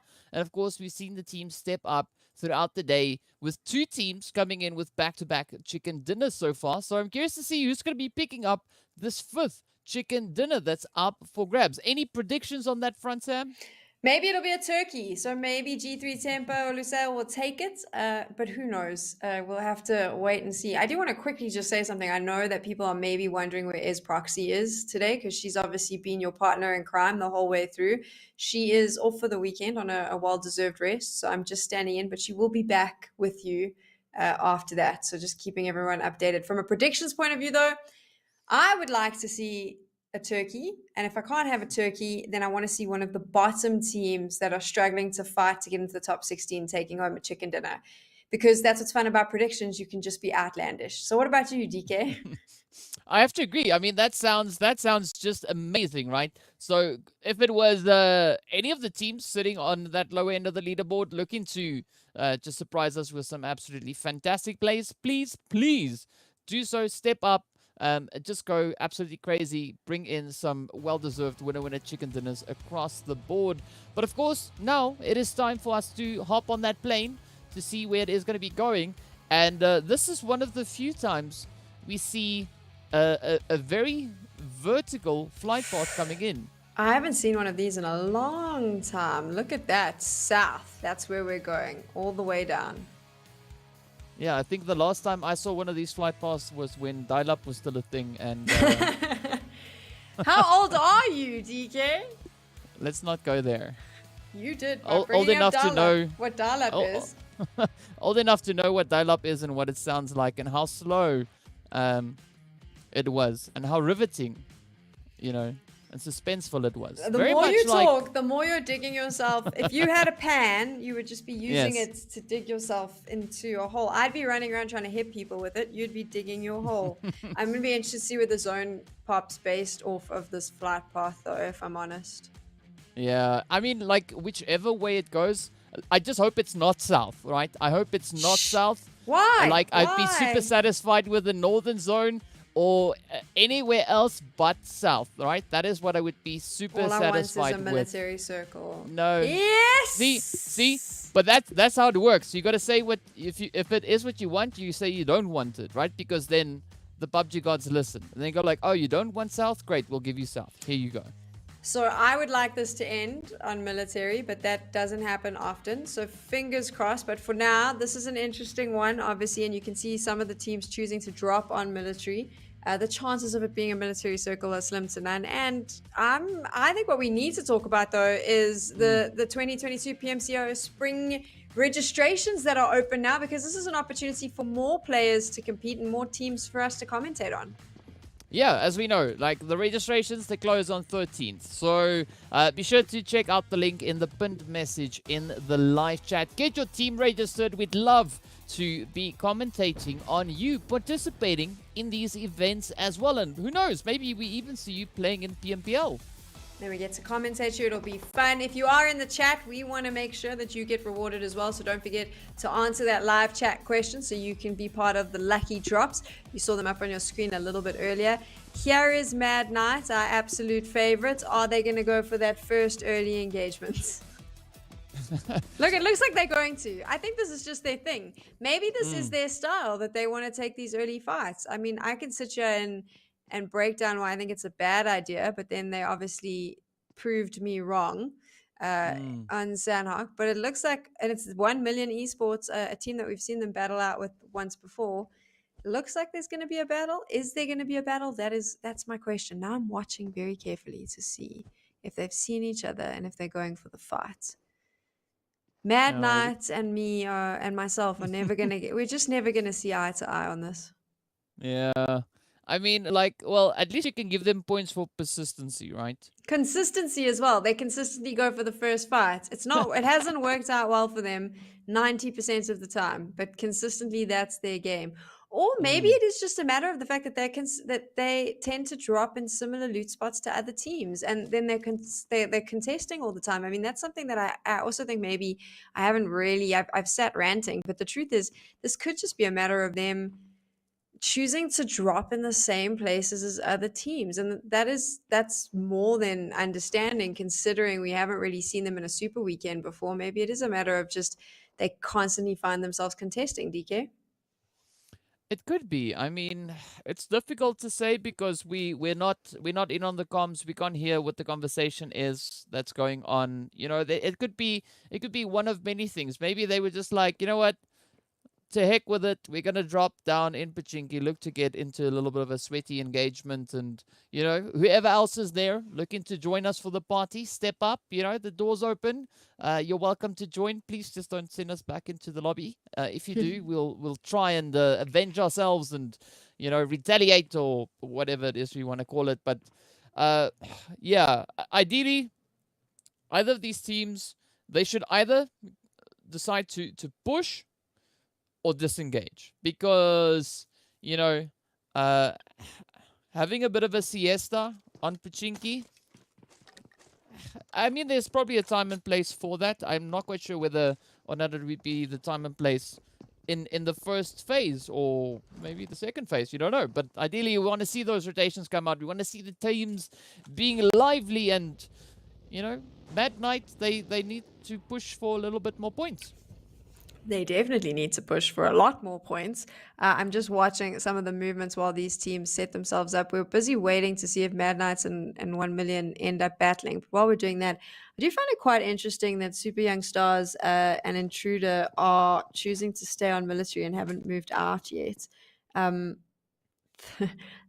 zone will pop very soon, and that will potentially determine whether they've made the right choice to hang out there. Normally, I find it's better to loot military and then get the hell out as fast as you can, because if the zone shifts, you don't want to be stuck there, because the moment you cross the roads, you're going to get caught out. Ooh, there are bullets, there are gunshots, and we've already started with the fights. It wasn't Mad Knight firing the first round. Look at that. It's Virtual Gaming and Team Unique. Yeah, the trigger discipline paying off over in Pachinki, but up in the north, just south of Savoni, it is going to be a fight to the finish between Unique and the players here of Virtuals. You can see Petrox starting the party off onto Skirp. The first hit coming in, some really well-made connections, but now Winky also going to be sending out a quick, a little bit of a deterrent, trying to halt those advances coming through from Virtual, but Alphalugi will have none of that as the first knock comes on in over onto Winky as well. Now it is up to Chills and Exist looking to find their way around. But also, they now need to potentially look at prioritizing positioning back in towards the zone, because they don't have the numbers advantage anymore, and they're also getting hunted by Virtual Gaming. 100%. This is a smart move. Disengage, get out. Virtual Gaming, though, is like, no, you don't get to run away. You shot at us. Come back and play. That's what they're going for it. They are literally going a hunting, which is obviously going to affect Unique badly. I think Unique may have waited too long to disengage from that fight. I almost got chills right there, but so did Virtual Gaming as well, right? They almost got chills in that play, and fortunately, Chills deciding to leave the teammate behind and instead looking forward, looking to get that position. But it does seem like Chills could be just trying to outrun the players from Unique, or potentially setting up a bit of a gatekeep a little bit further up ahead. Could be a little bit of that bait and switch. Who knows? We'll have to keep our eye on that feed. But what we also saw in the feed coming in is the push coming from the players here of Mad Knight as they look to get, the nades sent over in it towards 1 million. Look at this Kingerman coming out of nowhere. Just going to town. Pop off if you're going to do the fight. This is what I've been saying. I was saying don't do the early aggression. You weren't aggressive enough. But if you're going to play like this, this is the way you take on that early fight. Beautifully done by Mad Knight. You do have one more player standing. He's going to try and run away. Agent 47, Beast, I expect you to get him, and they are going to. Down they go. That's what I'm talking about. Mad Knight with the team kill. Good job. And hardly any damage on their side. I think they've lost one player. So now what they need to do is exactly what they're doing. Heal up, start loot up. Good idea as well. And then start moving. But good. Be aggressive. Be aggressive. I think I stole that from a cheerleading movie. Yeah, and you're of course just cheering the teams on, right? That's what's happening, as you said before. You know, you're a big fan of Mad Knight, but now they gotta try and keep the efforts up, as we do see them now down to 3 players with Zamo, of course. Unfortunately, getting sent back into the lobby, but they can kind of stay in Pachinki at least for the time being, because the zone is not going to force them to rotate out. The other teams rotating in might have a bit of a different idea in mind, but we'll have to see where Triple Esports, as well as the players from the side there of Zero Tolerance, are going to be looking to move into. Umbra also getting themselves set up very centralized within the zone. So if I were a fortune teller, I would predict that the zone will finish to the final zone will be up towards the north. I don't think it's going to go south. I think it'll carry on going north from here on out.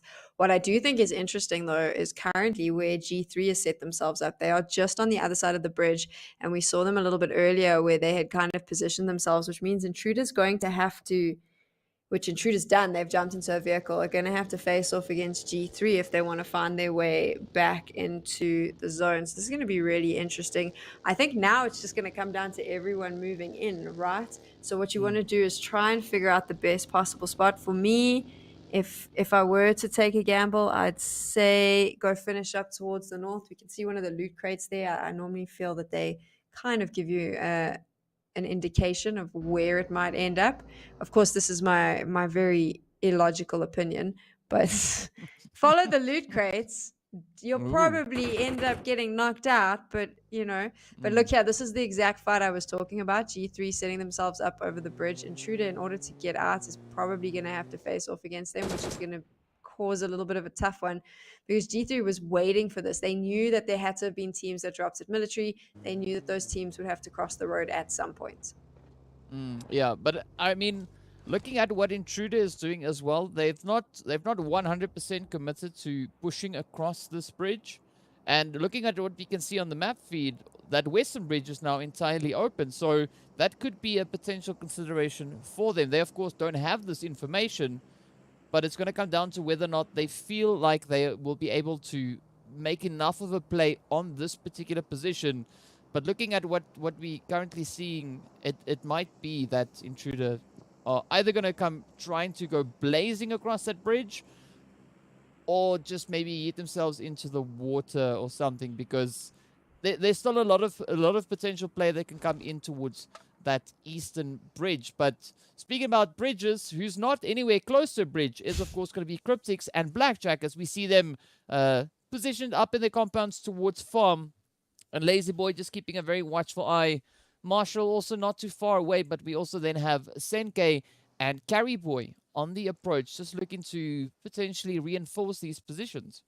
I think for now everyone's just kind of waiting it out, and I mean it's the final game of the day. You don't want to be too aggressive. I think that most of them know that there's other teams reasonably nearby, close and nearby, but it feels to me like the pace has slowed right down. Other than that weird G3 Intruder argument that's going on there, which I think they're going to have to figure out very soon, because when the zone shifts again, that's going to be a problem for them if it does shift north, which commentators curse it probably won't, but they will have to sort that out. I just think right now everyone's kind of settling themselves in. Look at that. That was unexpected for me, especially with the amount of water. This is going to change it up completely, DK. So here's what's going to happen. One, Intruder now has to get over the bridge. I don't think they can swim. There's too many teams coming in. They start crossing that water. Everyone's going to see them, and it's fun to shoot people in the sea. They need to cross the bridge. G3 set themselves up really nicely. 2 of their members are in vehicles. They're moving out. The other 2 are going to sit on the bridge because they know what's coming.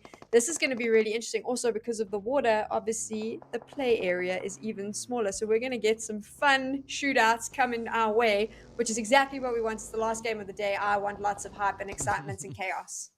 Yeah, well, whichever way we look at it, Intruder will have to get over it, right? Be it over the bridge or that position, they will just have to do something. And now looking over onto the western side, this is where things are going to get a little bit hot and sweaty, right? We got Umbra, we got SWAT 69, we got Super Young Stars, we got Triple Esports, all of them in the vicinity here. So there's going to be quite a bit of tensions building here.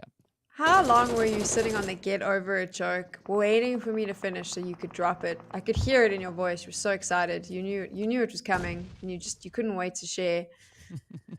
I know. And also, there's no one wants to share here, though, to be fair. If you take a look at these teams, everyone kind of wants to bully their way into the space.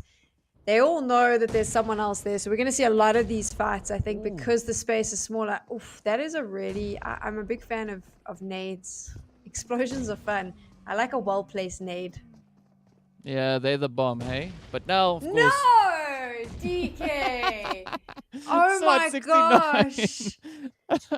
Gonna be trying to close it up as well. To answer your other question, it was a spur of the moment thing, as many of my puns are. But, you know, it's just one of those things. Now, Umbra, Morteza, sending one out. What I'm really satisfied to see, looking at Morteza, is that in league play, Morteza was the bullet magnet, right? All the shots that came onto Umbra first and most of the time went straight on towards Morteza. This time around, an entirely different situation, but a good push, a healthy amount of pressure being applied here by Umbra onto the players here from SWAT 69 now. So while we're watching this battle on your screens, I can confirm that G3 Temper moved away from the bridge. Obviously made a decision that it made more sense to move into the center of the zone as opposed to wait for Intruder. So Intruder has been able to cross the bridge. That's something that you need to know just because we were focusing on that quite a bit. But right now, Umbra, with the utils going through the windows, trying to hit someone or do some damage. So far, though, no luck. Yeah, and there's not going to be much luck just yet between SWAT and Umbra. As we can see, both teams still looking to hold onto the building. They don't want to let it go, seeing that it is also now situated within zone. So it still continues to be a good investment. But it does seem like Umbra are going to be trying to push up as aggressively as they can. As we can see, Morteza now coming through with some blazing spray downs. Fash also goes down, and it now turns to El Chapo.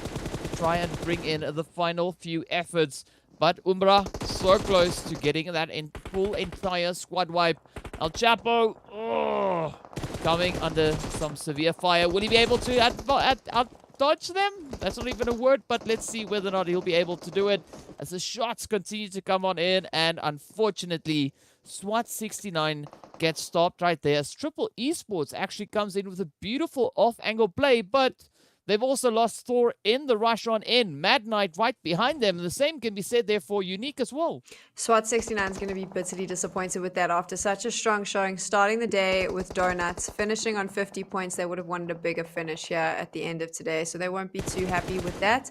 But unfortunately, that's what happens when we're PUBGing. And now we go straight back into the action. Mad Knight's still hanging around. They've been very quiet. Good on them. They have those five points. If I look there, they've got 2 damaged players, 2 players down. So possibly have been in a few other firefights. Umbra, though, picking off Triple. Know that they're there because they obviously saw Triple come in. This is where it gets interesting because obviously everyone's hearing bullets. Everyone knows pretty much that there's fights happening elsewhere. Now you just need to decide if you want to come in. Cryptics just went out as well.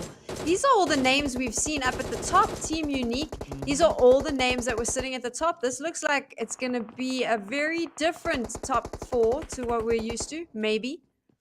Yeah, viva la resistance! The teams look to make a bit of a stance here, of course. AWAM, ooh! That molly didn't really go according to plan, as that, I don't know if that was self-inflicted or at the hand of Umbra, but either way, Umbra are going to be looking to capitalize on that as AWM now gets ended rather abruptly. But fortunately, it is a few additional points on the board for the side there of Umbra. Mad Knight, meanwhile, now try to still find their way up in towards the zone. Triple Esports coming under some severe fire. As you can see, their last hopeful from Mar, trying to shoot from afar, holding that rather more arranged assault, but a quick crash coming in now from Mad Knight as they step up to the compound. But unfortunately, Umbra was ready to welcome them in, and of course, warmly sends them right back up in towards the lobby. Wasted now getting traded off as well. Some really interesting shots coming in there from Mar. I loved that crash from Mad Knight. Umbra saw them and said good night. I don't know why they did that. Why they drove in and jumped out of their cars like that to have that fight. Very quickly taken down. Especially when it was very clear that this fight was happening between these two teams. But I suppose I will never know.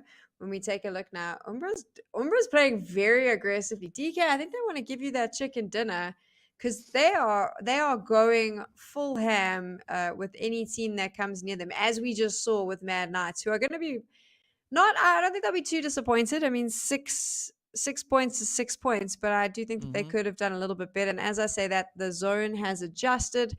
What do you think of that? Oh, I mean, that looks pretty great for G3 and Zero Tolerance, right? But there's still a nice rotational path for Umbra and even Miramar to take up in towards the zone. Same can be said for Super Young Stars. But it's all going to come down to first come, first serve. Because the first team to move into the available compounds within the zone, as we know, it won't be Slime. But the first team to do that, they could find themselves in a very advantageous position. And of course, we did see the players there from Slime also now just getting set on fire, making their way back into the lobby. Blackjack with a little bit of a delayed rotation here. Only a few moments left before the blue zone catches up to their current position. But in the meantime, they are going to be aiming all their efforts onto the players here from Intruder, who are looking to quickly come dashing into a more established position, but trying to stop along the way. And this is kind of what Blackjack was hoping for, I guess. Possibly what they're hoping for. I think what's really interesting here is how all these teams are engaging with one another across different directions. So there isn't like a clear, this is a one-on-one fight. That they're all sort of taking a shot and giving it a chance. You can see Lusail coming in now. You've got all of these teams around each other, and they're all just kind of trying to get the kills. I think this is a points hunt now for a lot of these teams, and they want to fight. That wasn't a great nade. Was that his nade that got him there? I'm not quite sure. It's difficult to say because there was quite a few. There were quite back a few. and forth. There was lots yeah. of utils flying everywhere. For a moment, I thought that it could have potentially been something else, but we will never know. And now it is done. Look at all of these teams. So you can just see this is like a full-on firefight now. Lusail's trying to take that building because they want that coverage, I think, which will help them. And look how fast these teams are just getting removed quickly, as they're all pretty much jumping into the same spot. Yeah, it almost looks like someone's jamming that Control-Alt-Delete as they're just going to town here. But the shots flying back and forth. Darkness trying to set up a bit of a gatekeep on the southern side of the zone. Intruder, Lusail also trying to still find that rotational path in. Blackjack could be looking to throw quite a few things in the works here. Up comes Omar. Down goes Omar. And with that, the whole team of Intruders making their way back in towards the lobby. Only 6 teams now remain. Lusail looking a little bit weathered there, so we can see Chico now just trying to squeeze into the zone. Super low on that health bar. Blackjack as well as Umbra just tapping away over on towards that southern side. Darkness also just barely holding on. You can see a lot of those hits and knocks finding their way on in. But here we go. Shadow now coming under fire as Whiskey quickly deals with the scout from the side on Umbra. But I'm curious to see what PRZ, Morteza, and well, the rest of the team are going to be bringing in here, because, you know, there's not a lot of options really with regards to positioning coming into the zone. And G3, they just looking absolutely golden, but already Umbra sitting on 14 eliminations, so they are going to be looking to clean this entire lobby out. My thing here is who has been the quietest team so far, and it has been G3 and ZCS. They've kept very quiet. They've kind of just, I mean, they're rotating in, but they haven't got involved in these fights. Umbra looks amazing. They've been very aggressive. The kills are coming in. They want the chicken dinner. I just worry that they are going to completely find themselves in a situation where they've dropped all their utils, they've dropped all their med packs, they've been in all these fights, and then right at the end, when they need that firing power, you're going to see a G3 or a ZCS come in and third party them. I hope that's not the case, but I do worry. Well, so far it is looking relatively disgusting for Umbra, all right? 18 eliminations. Please. I mean, the highest we've seen so far was 21. Looking at the number of teams and players still alive, Umbra going to be looking to challenge that. Now, Cryptics was the team that came in with 21 eliminations. So far, Umbra putting in a really, really strong effort. Zero Tolerance still rocking a full squad. G3 still rocking a full squad. So that could pose a few problematic plays a little bit further up ahead. Who will not be providing any of those problematic plays will be the team there from Blackjack, as they now have been sent back into the lobby, walking away with 13 total points to their name. But the pressure is still going to be riding high, as it is a 4v4v4 moving in to this next 7th phase. I want whatever Team Umbra took before this game. My word, they're not on fire. They're setting everyone else on fire. Their calling has been fantastic. I'm not 100% sure who calls in their team, but you can actually see that someone is giving so much good insight into where different members are sitting, and who's ever calling is making sure that certain members of Umbra pick off where they need to pick off. They're doing a phenomenal job. As I say that, obviously struggling a little bit now, a few injuries. I thought this might happen because of the silence of G3, who have now found themselves in a good spot. They wait. This is what they do. Umbra taking the fight to ZTS allows G3 an opportunity just to read the battlefield a bit better and set themselves up the way they're doing right now. But because of the way Umbra's played, I'm rooting for Umbra here. I kind of feel like aggression should be rewarded, DK. Yeah, I agree, man. It's like it's 20 eliminations later. Like what the frick is going on? It is absolutely beautiful to see now. Umbra down to 2, but the pressure is coming in from the side here of G3. Just looking to capitalize on their numbers advantage. Wasted. Gets wasted, and off they go. Umbra walking away with an absolutely insane amount of eliminations, second highest we've seen to date. Now G3 up against Zero Tolerance. Who will be the team to walk away with that very, very tasty final chicken? G3 already sitting with 7 eliminations, 0 with 1. Oh, Sam, it could swing either which way still. Both of these teams, I mean, I called them out earlier where I told you that they were sitting so quietly in the top there. And I said I was surprised everyone else was fighting and they'd been so quiet. I think they both got the same game plan, which was to chill out. However, Zero Tolerance seems to have the upper hand here. I just think that they might be able... They've got the smokes, they've got the vehicles for cover. As I say that, I wouldn't have got in that vehicle. Maybe setting it up for the teammates. It's anyone's game, actually. I can't call this one. I think they have such a similar style. It's going to come down to who's quicker on the trigger, and it looks like it might be G3. Yeah, it is going to be a serious game of fastest fingers first. And so far, Hates down for the count. Cortex going in for that res. The pressure is going to be on, as you can see. G3 now trying to play a more aggressive approach coming into this next zone. As the blue zone is, of course, closing on up. We'll make our way up into that 8th phase. But looking at the approach coming through from G3, it's going to be a relatively quick play coming in, as I don't think they want to spend too much time looking to pick up all these engagements. You can see Nacho also just blazing on through, rushing in there with a buggy, sneaking in right behind Zero Tolerance, finding a beautiful angle on towards Lord, and the rest of the team as Hates gets down. Down goes Nacho, up comes the rush.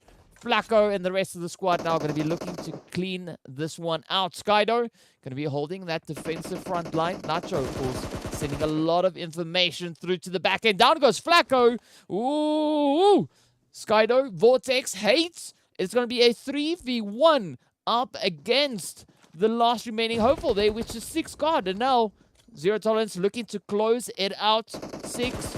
Just gotta hope and pray that those angles line up as Buden goes down, Vortex goes down. Oh, sorry, that was Skydo, but with the final hits, it is the chicken in the hands of Zero Tolerance, walking away with some fantastic points there. And of course, breaking the streak of those potential turkeys to find their way onto the battlefield here. So what a great play that was coming in from Zero Tolerance. And I gotta agree, they seem to have, at least moving into this last match, a very similar kind of mindset approach with regards to their positioning and the strategies they look to apply into those later phases. I have a firm belief that if you control the pace of the game, that you control the game, and I think that that's what they did there. They also played it really slow, which is what G3 likes to do. Kept very quiet, but I think at the end there, they kind of forced the G3 hand. I think G3 thought that they had their number. They got a pick. They saw someone stand up. They went in super aggressive, kind of wanting to finish this.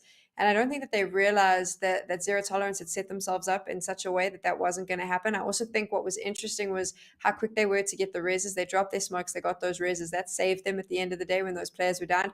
G3, on the other hand, chose not to get the reses and kind of just go in for the firefight. I think that maybe wasn't the best way to do it. A little bit of confidence, of course, when you've had 2 chicken dinners, of course you're going to do that. But Zero Tolerance showing that patience pays off, DK. Sometimes you just need to sit pretty for a little while. And it all works out. Right at the end there, though, getting super aggressive, really impressive from them. And I'm always excited when we see new teams getting chicken dinners. I know it means cash in their pocket as well. So good job, Zero Tolerance.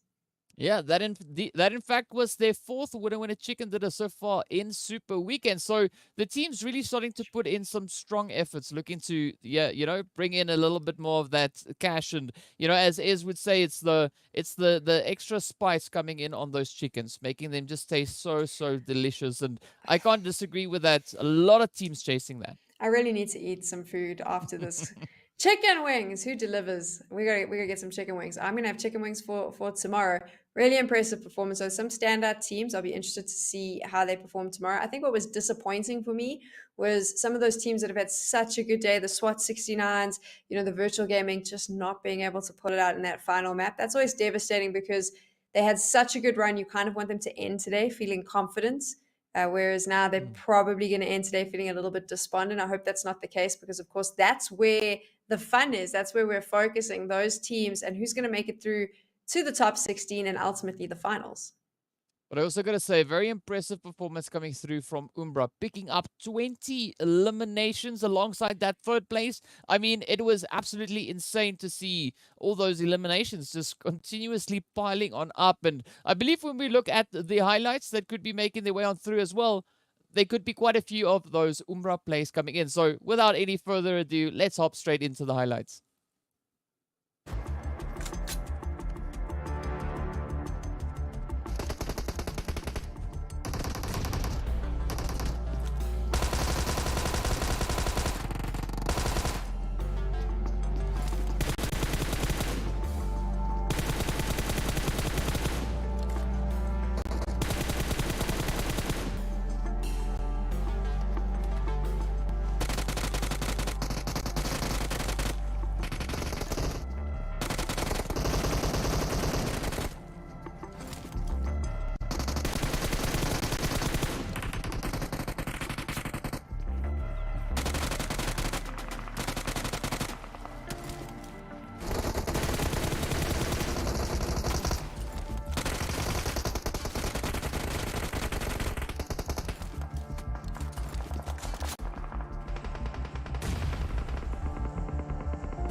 Getting a chance to see that again, really good play from Zero Tolerance. I think that's also going to be great for them as we move into day number 2 of the Super Weekend, because you can kind of hold on to that and roll it forward. It's always good to end on a good note because it brings in confidence as you move into day number 2.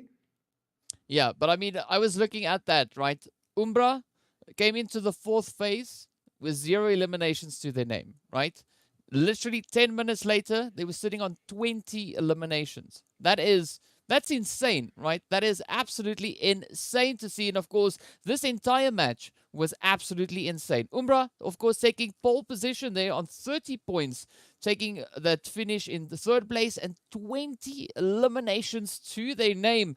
But then, of course, we got Zero Tolerance coming in with their 20 points alongside G3 Temper. So a beautiful dance all the way to the very, very finish of this match. But also, I want to commend Mad Knight for that engagement they had over in towards Pachinki, right? That was such a beautiful rush that we saw coming in there from them. Kingerman, absolutely beautiful plays, just coming, blazing on into those buildings. So we'd love to see even more of that come in. But again, good points being brought in across the board. 100%. The Mad Night Rush was fantastic. I want to see more of that. If they're going to do those early engagements, I want to see more aggression from them tomorrow. Obviously, disappointing for SWAT 69. They desperately needed a good game. They're going to be feeling this a little bit.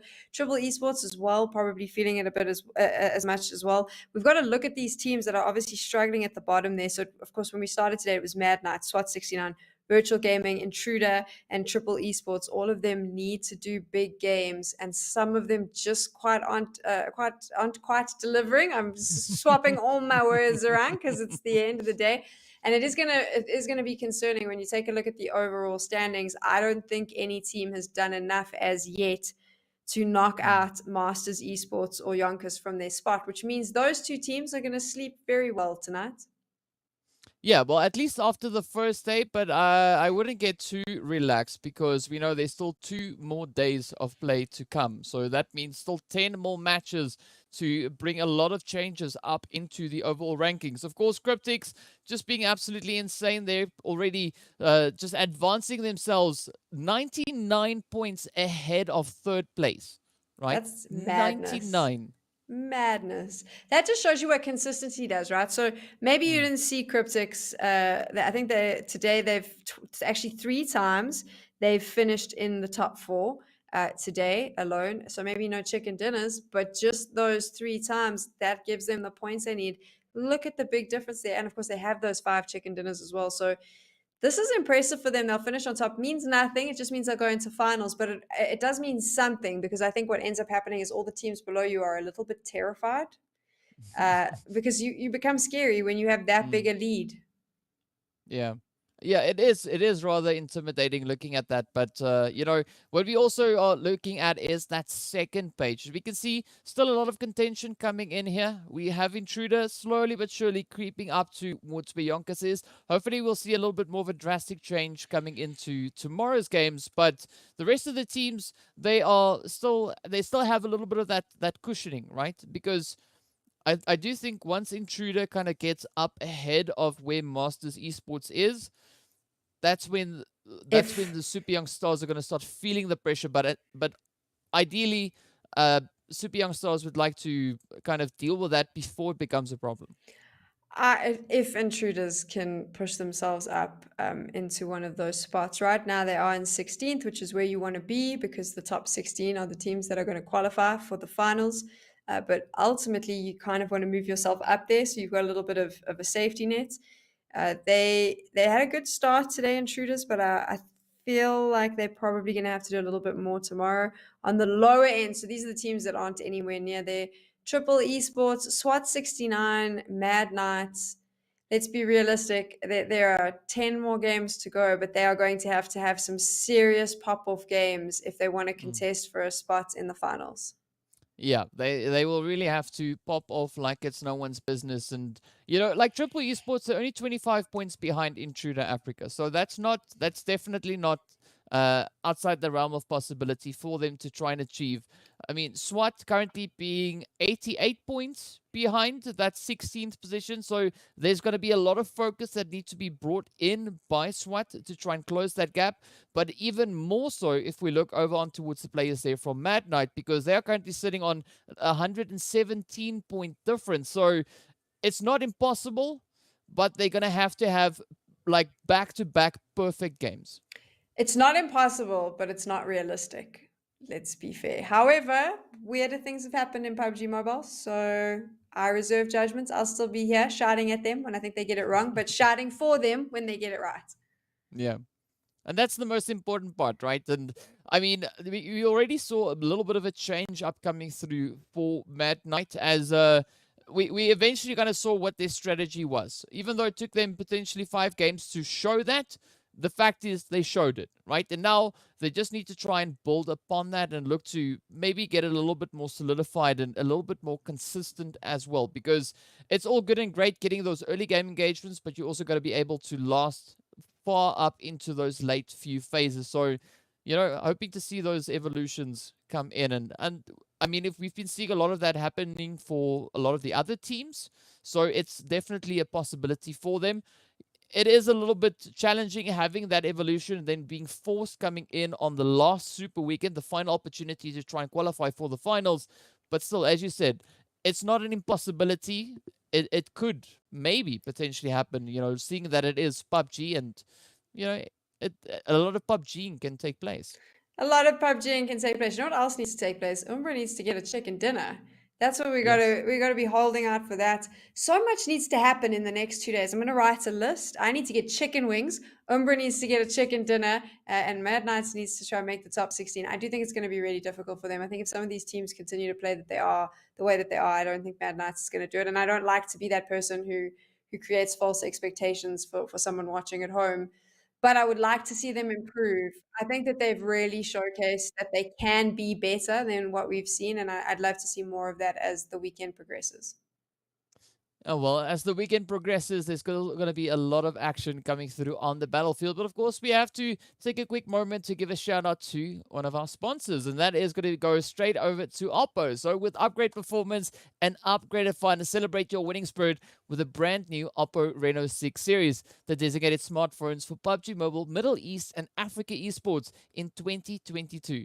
Now, Sam, I don't know about you, but in my opinion, first day, it was pretty grand, right? We had 2 teams coming in with back-to-back chicken dinners. We had a 30 bomb being dropped at the hand of 20 eliminations being acquired. Umbra coming so very close to finding one of those winner chicken dinners. But who knows? Maybe day 2 will be a little bit better. I think day 2 can only get better because the spice has dropped and it's got to get spicier. That's how this goes, and I'm looking forward to it. What incredible PUBG Mobile action we got to see. What an incredible level of competition. And to everyone watching at home, I hope that you enjoyed all of that action because this was my first foray into PUBG Mobile, and I might stick around because this is fun. It's been a lot of fun, and of course, unfortunately, that is, or rather sadly, it is going to bring us to the end of the action here today. All 5 matches done and dusted, but we still have 10 more to come in tomorrow and the day thereafter. So be sure to join us in for all the action. We look forward to seeing you all back again tomorrow, same time, same place, and hopefully even more crazy PUBG Mobile action. Stay safe. See you later.